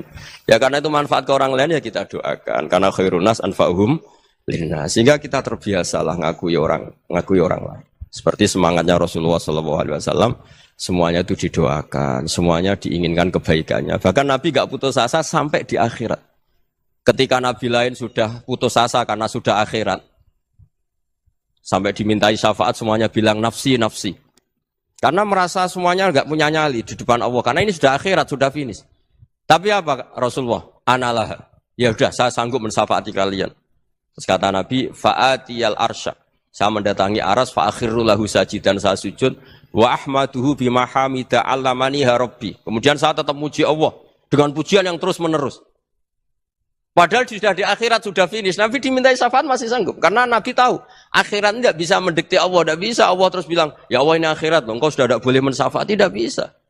Allah tidak bisa diganggu akhirat. Allah tidak boleh dibatalkan rahmannya oleh akhirat. Allah tetap Rahman Rahim abadal abad. Dan Nabi tahu itu. Makanya kata para ulama, fa Muhammadun ahmadu min ghairihi. Jadi Nabi Muhammad namanya dua, yang terkenal. Sebenarnya banyak yang terkenal dua, Muhammad sama Ahmad. Ketika Nabi punya nyali memuji Allah di akhirat atau sudah di akhirat, itu fa Muhammadun ahmadu min ghairihi. Ketika Nabi lain sudah tidak punya nyali muji Allah karena sudah akhirat, Nabi Muhammad tetap berani muji Allah di saat seperti itu. Makanya Ahmadu di situ kata ulama itu af'al tafdil, fa Muhammadun ahmadu min ghairihi. Kanjeng Nabi lebih memuji Allah di saat yang Nabi lain sudah tidak punya nyali untuk memuji Allah di saat itu. Makanya kata Nabi, fa'akhirru lahu sajidan wa ahmaduhu bimahamida allamaniha rabbi. Akhirnya setelah lama gitu terus Allah ngendikan, ya Muhammad irfa' ra'sak wasal tu'tah wasfa' tusyaffa. Sudah Muhammad, angkat kepala kamu minta apa saat turutin, dan kalau kamu ingin mensyafaati umatmu, saya beri hak apa? Syafaat. Nah, semoga semangat itu juga menjadikan kita munajat bahwa rahmat Allah tidak terbatas, harapan juga tidak terbatas. Mungkin yang sedang nakal ya kita katakan sedang. Jangan terus kamu pastikan, wah ini mesti su'ul khotimah, mesti tidak orang baik. Tidak, agama ini liman kana yarjuwaha wal yaumal akhir, selalu bagi yang punya harapan. Ya, mugi-mugi dapat barokah semua. Mantul dengan kata wassalamualaikum warahmatullahi wabarakatuh. Ya mulane makna di Quran itu macam-macam. Lah saiki usah mung goblok, angger gak makna eksplisit gak diterima. Ini udah eksplisit, makna dari mana ini? Qur'annya mana? Innalillahi wa inna ilaihi raji'un. Jadi wong nak ngalim tenan, makna Quran yo ono eksplisit, ono implisit, ono makna mafhum, ono makna mantuk. Baru bisa ono tafsir isyari. Jadi tafsir macam-macam. Kayak Pak Quraisy Shihab, spesialis nafsir atas nama lughat. Wes pinter pong, gaduk-gaduk mon. Quraisy Shihab kadang kula ya ora cocok, tapi kula yo hormat ini wong alim. Pokoke opo digaduk-gadukno perkara madatul kalimah. Madatul kalimah itu kosakata. Yo akhirnya yo gaduk. Misalnya ngaten. Tapi kadang kudu guyu, tapi kula seneng. Seneng beliau, dia wong alim puture Nabi. Tadabbur maknane apa, Mus? Nah, cara mikir kan. Mikir itu sangka kata dabaro. Tadbir maknane mengatur. Tadabbur mikir. Jadi agar madatul kalimat dal barok dabaro maknane mikir atau ngatur.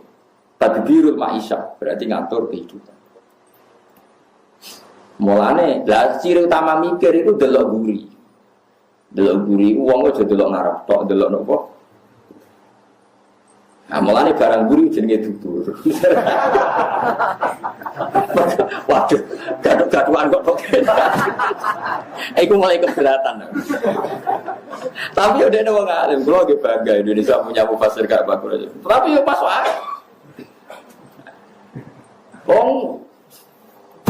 Aku lah termasuk tim tafsir, guys. Mesti guyu, agar beliau serumus mesti guyu.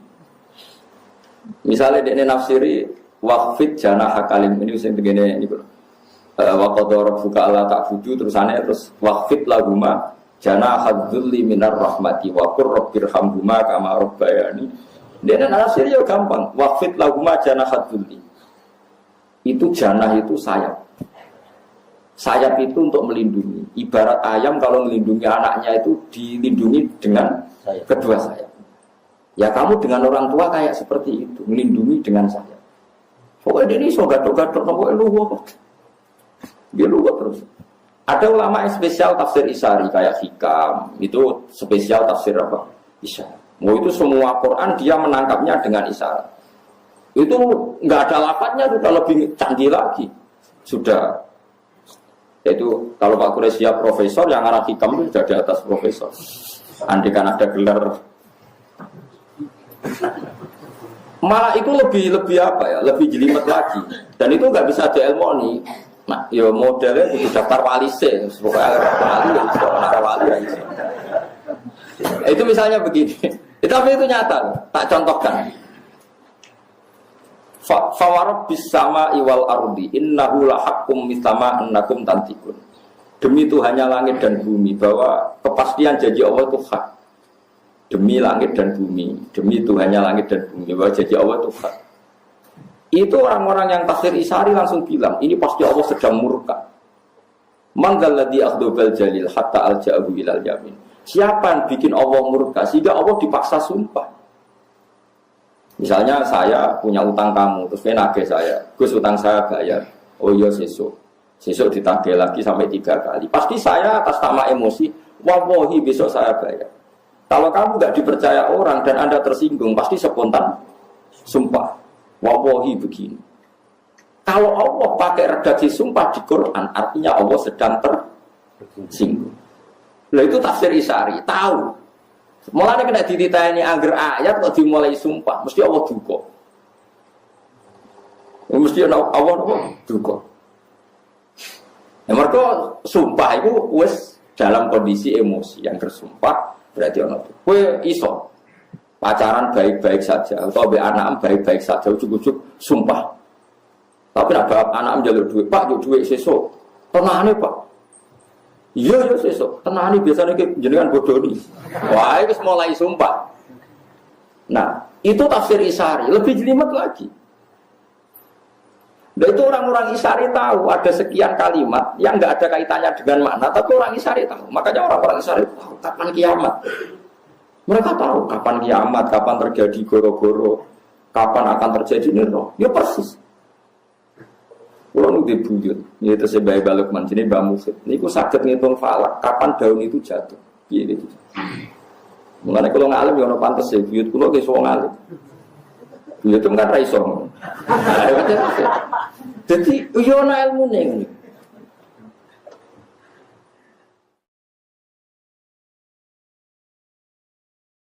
Makanya falak itu bisa dihitung. Rian wong ngitung falak itu rano astronomi rano teknologi ini, tapi sakit. Bahwa bumi itu begini, pola matahari begini, maka ini musim kemarau, ini paya gerhana, lama gerhana sekian. Di sisi ini itu bisa dihitung. Karena itu tadi, mereka dengan isarinya itu bisa menangkap alam. Ya gue saya ini seraiso. Saya ini uang tafsir tekstual itu gegeri rakaruan. Nah, nerjemah Quran itu kangelan saya. Oh, ngomongnya mubalek mau ngaku terjemah itu sebenarnya tenera karuan zaman Nabi. Ya Allah, ya Allah. Riyen mboten wong alim sampai roh tafsir Isari. Dan saya alhamdulillah Indonesia itu sekata yang kata sangat. Mulai sing punya gelar sampai yang tidak punya gelar itu banyak sekali. Dia paham ya terus tafsir Isari. Ada tafsir yang berdasar wakaf. Nah, itu kalau ada kitab kata dan saya termasuk mufassir yang setuju dengan teori tafsir itu pakai kotak itu wakaf. Wah itu kalau yang fanatik bisa solusi betul. Misalnya nggak tadi kalau contoh nomor, soalnya nama niati ngaji man. Biye di antara keunggulan Quran balago itu nilai sastranya nopo tinggi. Misalnya kalau contoh nonton Yasin, misalnya sing gampang Yasin. Fala yahzunka qauluhum inna na'lamu ma yusirruna ma yulinu. Nah di mana nih kan? Fala yahzunka mongko aja nyusano ka ing sira Muhammad apa qauluhum pengucapane kufar. Muhammad kamu jangan dibuat risau oleh komentarnya orang kafir. Itu menurut orang-orang alim itu harusnya wakaf. Karena setelah itu tidak pengucapannya wong kafir, tidak perkataan orang kafir. Inna saat tamda ingsun Allah na'lamu ma yusirruna wa ma yulinu. Jika kalau antar orang alim niteni wong alim ora iku wakaf ta ora?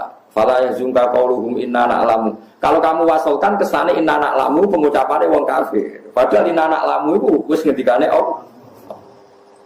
Ada lagi misalnya tentang Zulaikha. Yang sampean dengar tentang Zulaikha gimana? Dia sangat menginginkan Yusuf mau berhubungan intim. Sepakat ya. Zulaikha-nya loh ya.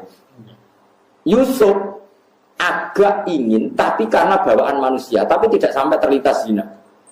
Mau rawong ayu, setengah baya, blodor, jenenge wong lanang rada kepikiran. Tapi ora terlintas zina. Mau kepeksane kepeksa, itu kayak Mustafa, rawong ayu itu serangaran niat zina, ya ora niat syahwat. Tapi jenenge wong lanang normal, yo kepengin. Itu andaikan kamu itu bisa. Ayat seperti itu solusinya satu, yaitu wakaf. Makanya ulama ada yang baca gini, walaqad hammat bih wakaf. Pakai lam, pakai kot. Walaqad hammat. Lan teman-teman nejo sapa Zulaikha. Banget kepinginnya bi kelawan ngasih lo Yusuf. Wakaf. Terus wa hamma biha laula arro'a burhana rabbi. Yusuf pun ingin andaikan tidak tahu burhana rabbi. Berarti mafhume piye? Yusuf biasa buat, tapi andaikan tidak tahu burhana rabbi, berhubung tahu maka tidak. Nah tapi wong-wong macane Quran diabrak kae. Walaqad hammat bihi wa hammat biha laula itu cara kula krungu waduh kacau. Tapi masa wong semaan kon kaya kula kan kacau. Sedang sing nyemak kesel. Walaqad hammat bihi wa hammat biha. Wes mbok rewangi ngono kok sing nyemak yo ora paham nek ngalim kan yo rugi. Apa yang ke ilmiah sing dianggap yo ora paham. Tapi kita sebagai orang yang tahu di antara solusi mengurai Quran sebetulnya ada solusinya, yaitu kalau Anda wakaf secara benar. Yang mulai jadi alim tafsir yo angel tenan. Sarap pelot yang Indonesia yang dokter tafsir tentang Al-Azhar sukses utama kali. Pak Quraisy Abe Gus Yofur putrane Bang. Cara ke sekolah ora kasih. Iku yo angel tenan. Angel tenan. Kulo iso yo perkarane karo kae bapak kulo. Maksudnya wis bapak kulo nyeni wong alim dadi yo rada pantes karo kulo iso ne rada pantes. Jadi kulo rapati seneng sekolah. Mulai alit kulo nak kon sekolah ora gelem. Saniki tularan anak kulo sekolah ora rapati gelem. Kulo agar ngamuk kulo takkan sekolah mesti ibu kulo ngamuk. Lah kok mesti seneng sekolah. Wah, ora. Jadi anak kulo wis ya do pinter tapi nek sekolah ora rapati gelem waduh. Menengae kulo nang ngoten. Wah, repot. Tapi ojo ora seneng sekolah terus gak pinter iku keliru. Parah namanya.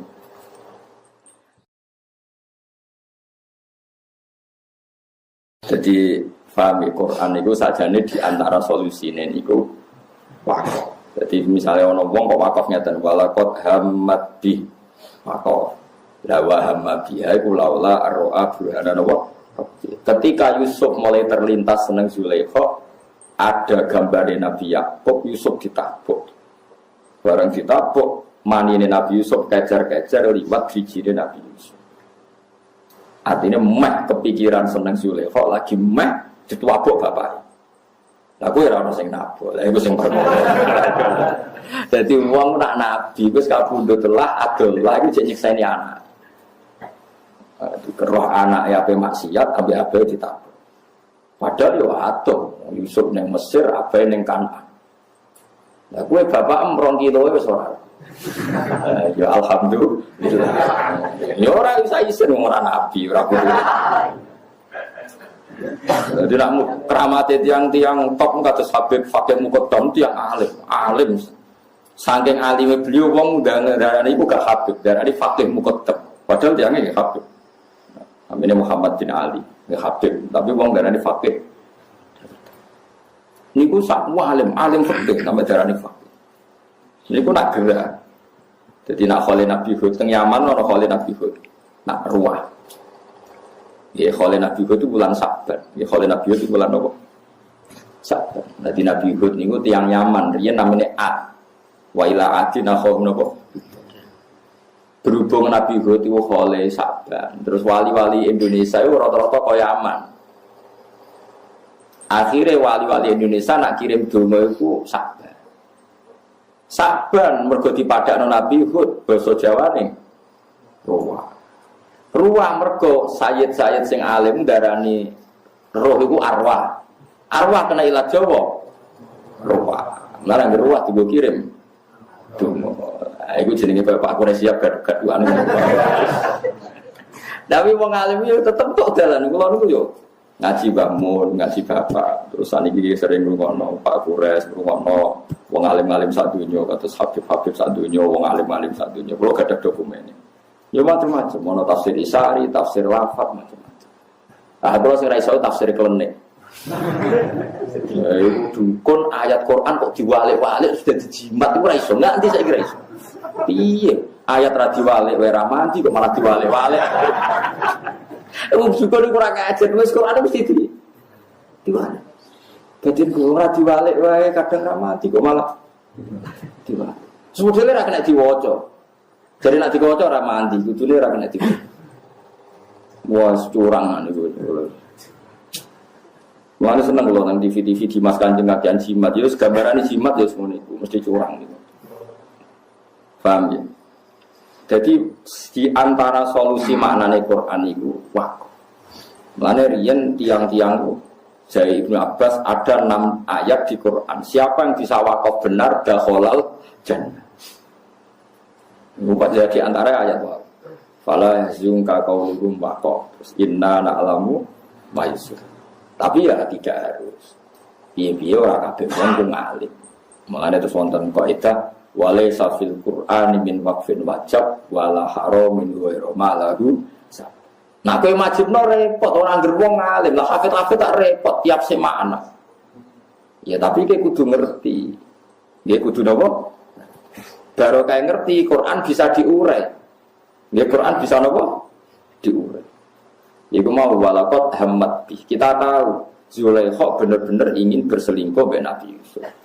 Yusuf wa hammabi. Haiku laula arro aburhana rabbi. Yusuf yang meh kepengin umpama ora ditabok bapak. Berhubung ditabok berarti rasido kepengin.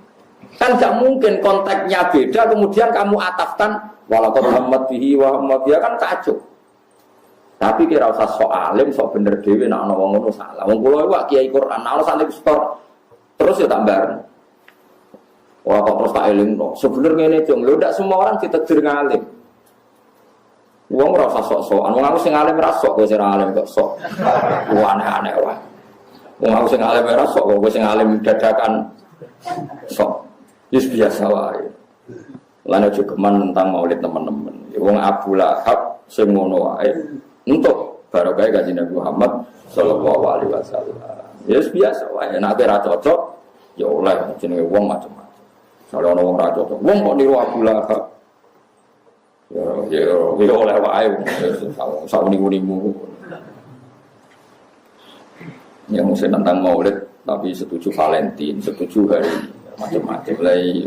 Tanggalin Nabi dititani ra oleh, tanggalin wong barat dititani aneh-aneh. Biasa wae. Sayyidina Umar, era Sayyidina Utsman, Ali, itu juga ngalami orang-orang yang ekstrim. Misalnya begini, saya contohkan korban-korban ekstrim yang real.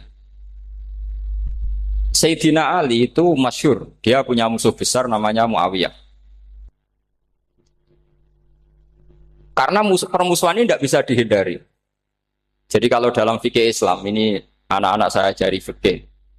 Kalau orang mukmin membunuh orang mukmin itu hukumnya dosa besar apa kecil? Besar. Itu di bab kisos. Tapi orang fikih itu unik. Di fikih itu ada kitab usial namanya. Di takrib ada kitab usial. Dan di situ ada penjelasan mangkutila dunamali fahuwa syahid. Orang yang dibunuh karena membela hartanya atau keluarganya itu dia mati syahid. Kalau dia posisi membunuh maka malingnya atau penjahatnya muhaddarun damu.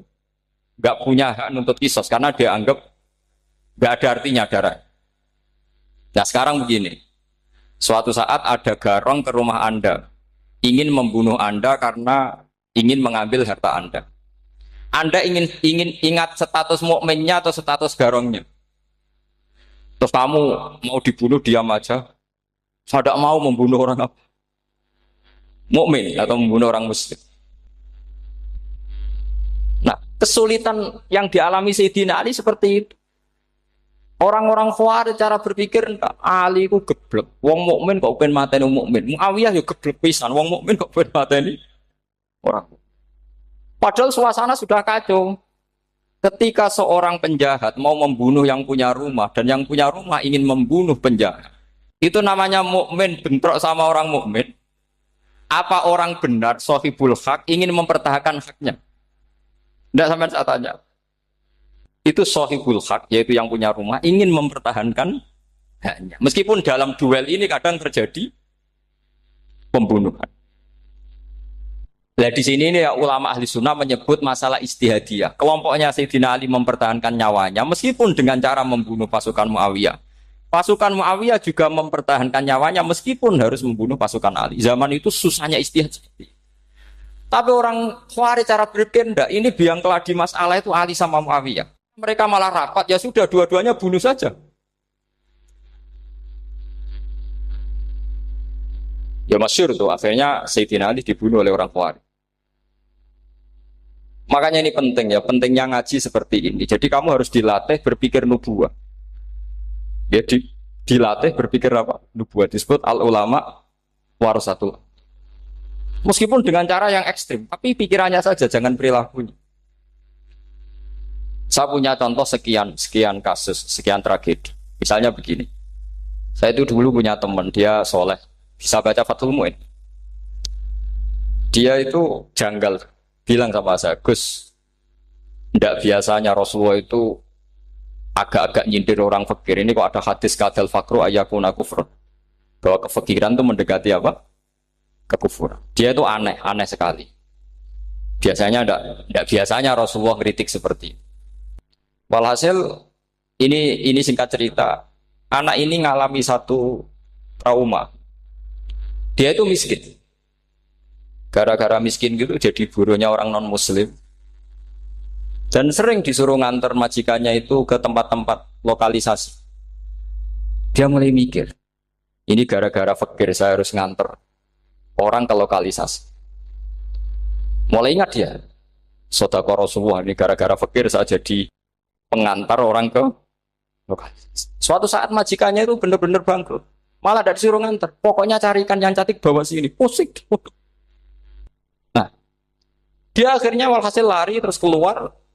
Terus dia cerita betapa ekstrimnya fakir, sehingga gara-gara fakir saya harus jadi penolong orang yang mau apa mak.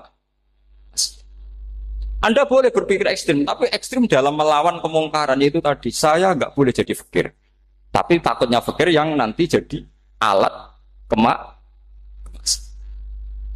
Imam Ghazali juga punya contoh seperti itu. Imam Ghazali pernah marah besar ketika tren di Baghdad itu orang belajar fikih semua. Hatta layaku natama tobibun illa min ahli timbah, kata beliau. Sampai di Baghdad itu tidak ada dokter kecuali orang kafir zimmah. Akhirnya kalau ada ulama sakit, saya masih ingat pas kecil, kalau ada ulama sakit itu tidak boleh dibawa ke rumah sakit. Takutnya ketemu dokter non-muslim malah disuntik langsung apa? Mati. Akhirnya ulama saat itu berfatwa, orang Islam harus ada yang jadi dokter. Banyaklah gus-gus yang sekolah kedokteran. Yang masyhur seperti Sahal bin Abdul Fattah. Itu dulu putranya Ki Fatah yang menolong Mbah Mahfud saat sembunyi.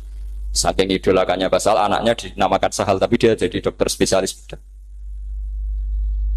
Begitu seterusnya urusan negara. Dulu itu orang jabat itu tidak boleh, karena jabat itu dekat dengan syubhat, dekat dengan haram. Tapi gara-gara pejabatnya non-muslim, kalau bikin aturan ya ala non-muslim. Ulama akhirnya sadar, andikan kita yang jabat pasti tidak seperti itu. Bisa bikin perda ini, bisa bikin pelaturan begini yang menguntungkan Islam. Nah, jadilah banyak pejabat yang sekarang muslim. Tempat-tempat maksiat diobrak-abrik sama Satpol PP macam-macam. Kita untung. Tapi kalau orang-orang Khawarij pikirannya pokoknya pejabat itu dekat dengan haram, dekat dengan syubhat. Padahal dengan kita jabat bisa bikin perda atau apa yang menguntungkan Islam.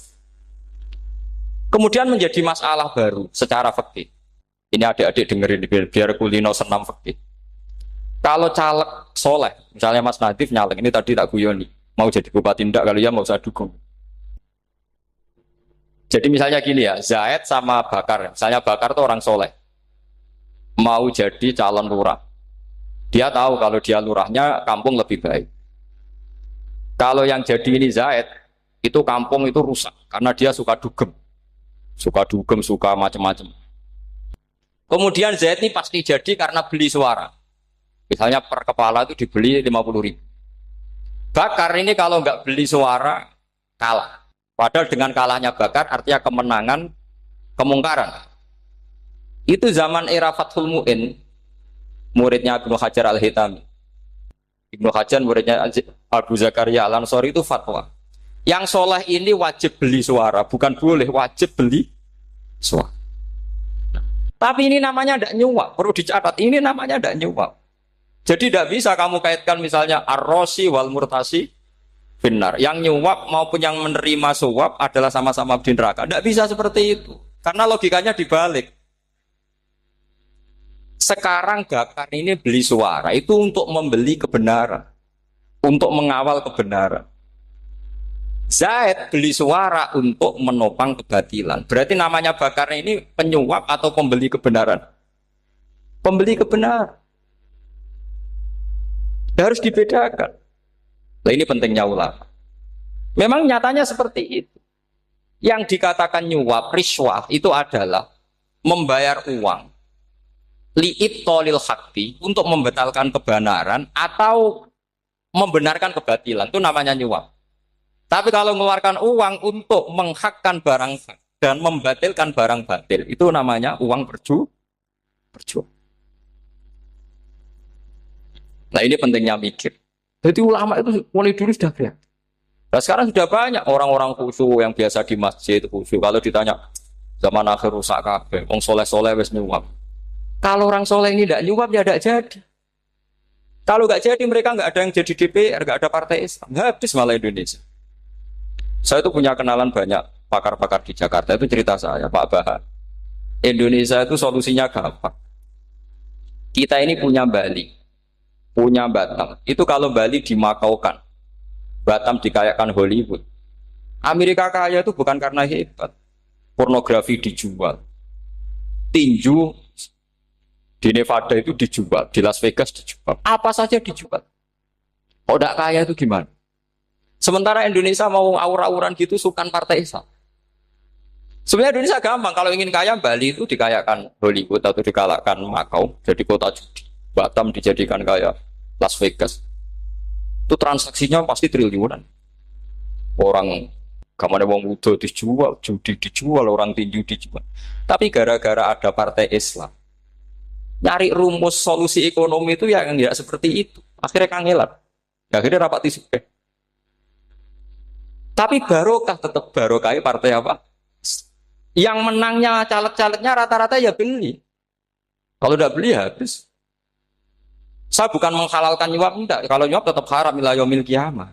Tapi kalau suratul masalah seperti ini kamu mengatakan suap itu beda. Ini suratul masalah yang tidak ada kaitannya dengan asal lawannya batil, kecuali lawannya sama-sama hak. Dua calon di kampung itu soleh sama soleh. Ini yang soleh bayar nggak boleh karena siapapun yang jadi soleh itu nggak boleh. Karena kalau cari musuh yang dolim biar halal ya. Sekarang ya seperti itu. Kamu biasa heroik, biasa ngasih kiai kamu, ngasih hadiah kamu, biasa ngasih ibu kamu uang.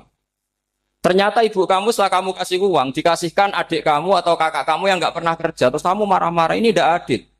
Saya yang memberi nggak dikasih, ini yang nggak kerja dikasih terus.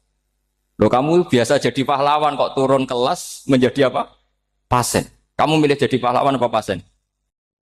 Pahlawan. Jadi sebetulnya faham-faham ekstremis ini dari kegoblokan. Dari kegoblokan berpikir nubuah sehingga tidak punya rasa ibadah. Nah ini yang menjadi orang-orang ekstrim. Jadi korban pertama ekstremitas itu bukan sahabat tapi Rasulullah Shallallahu Alaihi Wasallam, yaitu Nabi dibilangin oleh mereka, "I'dil ya Muhammad, kamu kalau bagi harus adil." Pikiran mereka kalau adil sama rata sama. Jadi kalau pakai pikiran itu, saya minum di sini itu haram, mau ndak ikut bikin kok minum. Enak tamu, toko-toko mangan, sing masak kangelan urut. Itu jadi edan bareng. Itu sama seperti kasusnya Bahram Al-Majusi. Dia itu seorang raja kaya, punya anak cantik. Dipikir-pikir, anakku ayu dirabek nang liya rugi, sing gedhekno aku sing rumah aku dirabi wong liya. Maka dia berpikir mau dinikahi sendiri. Karena tadi melihat Mas Nadif kayak orang Kenya tadi, apa Nigeria? Nigeria. Malah nggak layak itu maksudnya orang. Ini Mas Nadif ini termasuk harus mendukung gerakan tidak ekstrim. Nyawanya masih itu karena barokahnya beliau agak-agak gitu. Tapi nggak sampai liberal ya, agak-agak pokoknya itu. Karena ketika ada gerakan ekstrim di Mesir, itu termasuk dia DPO. Ternyata setelah ada intelijen, beliau pas buka itu nggak makan dulu tapi rokok dulu. Wah ini mesti orang sekuler, nggak ekstrim. Akhirnya nyawanya sampai sekarang itu barokahnya rokok pas iftar itu pas. Nah tanya ini masih, iya mas. Ya pernah sepuh sama saya. Jadi pikiran-pikirannya Bahram itu seperti itu. Walhasil akhirnya Bahram itu menikahi anaknya sendiri. Masyhur itu dalam cerita. Jadi ceritanya itu ada seorang wali tidur di Masjid Haram sama Rasulullah, ditemuin gitu. Terus kata Rasulullah, salam saya untuk Bahram al-Majusi. Ternyata dicari-cari nggak ada Bahram lain kecuali Bahram yang berdua, bahkan anaknya sendiri mau dinikahi. Ya cara berpikir karena seperti itu. Kalau kita berbuat banyak harus dapat. Itu bahaya. Bahaya sekali karena kalau dalam teori beragama itu al-yadul ulya khairum minal yadis sufla. Kalau biasa ngasih ya ngasih saja, itu heroik. Itu bagus. Jangan biasa ngasih sekarang bermental apa? Makanya saya itu kalau ngajar di pondok yang dulu pernah saya belajar di situ atau yang pernah sepuh itu, dikasih itu bingung. Karena saya ya masih waras itu. Jadi kalau dikasih itu bingung. Tapi banyak juga guru-guru yang dulu ngaji lama setelah ngajar di pondok alma maternya nuntut. Itu saya tidak tahu itu. Itu sudah ada agak-agak kayak itu tadi. Walhasil si Bahram tadi itu, ini cerita harus saya teruskan karena nggak boleh diputus. Dapat salam dari Rasulullah. Ternyata di balik nakalnya dia itu pas mau bulan pertama, malam pertama itu ada seorang janda sepuh ke situ. Ganggu dia tentu ya. Ketika dikejar pulang lagi sampai 3 kali. Dia tanya, kenapa bu kamu begitu? Katanya saya ini anak-anak saya kelaparan. Kalau saya pulang anak-anak saya nangis minta makan. Saya ingin minta Anda. Tapi setelah saya ingat Anda ini majusi, saya mukmin, saya mukminah, saya pulang. Ya sudah bu, kamu di rumah saja. Nanti saya kirimi makan. Dikirimi sendiri, padahal dia seorang raja, orang kaya. Barokahnya itu dia dikasih tobat sama Allah. Dan paginya ketemu tamu yang mengirimkan salam dari Rasulullah SAW. Akhirnya Bahram ini menjadi muslim. Tapi intinya berpikir seperti tadi itu salah, bahwa kalau saya jasa banyak harus mendapat apa? Ini cara berpikir orang-orang Khawarij. Iya, saya pernah ditanya seorang dosen. Gus, saya ini kalau baca sejarah perang Badar atau perang Uhud, yang saya tidak nerima itu satu. Kenapa setiap ghanimah harta orang kafir dan istrinya orang kafir kok disita orang Islam, dan yang perempuan jadi amat kemudian juga digauli orang Islam, yang hartanya orang kafir juga jadi asetnya orang Islam, kok kayak garam. Dia tanya seperti itu sama saya. Terus saya jawab, kalau sampean ada garong dan kemudian bawa senpi senjata api, kemudian garong Anda, penjahat Anda lumpuhkan, ya senpi itu harus Anda kembalikan.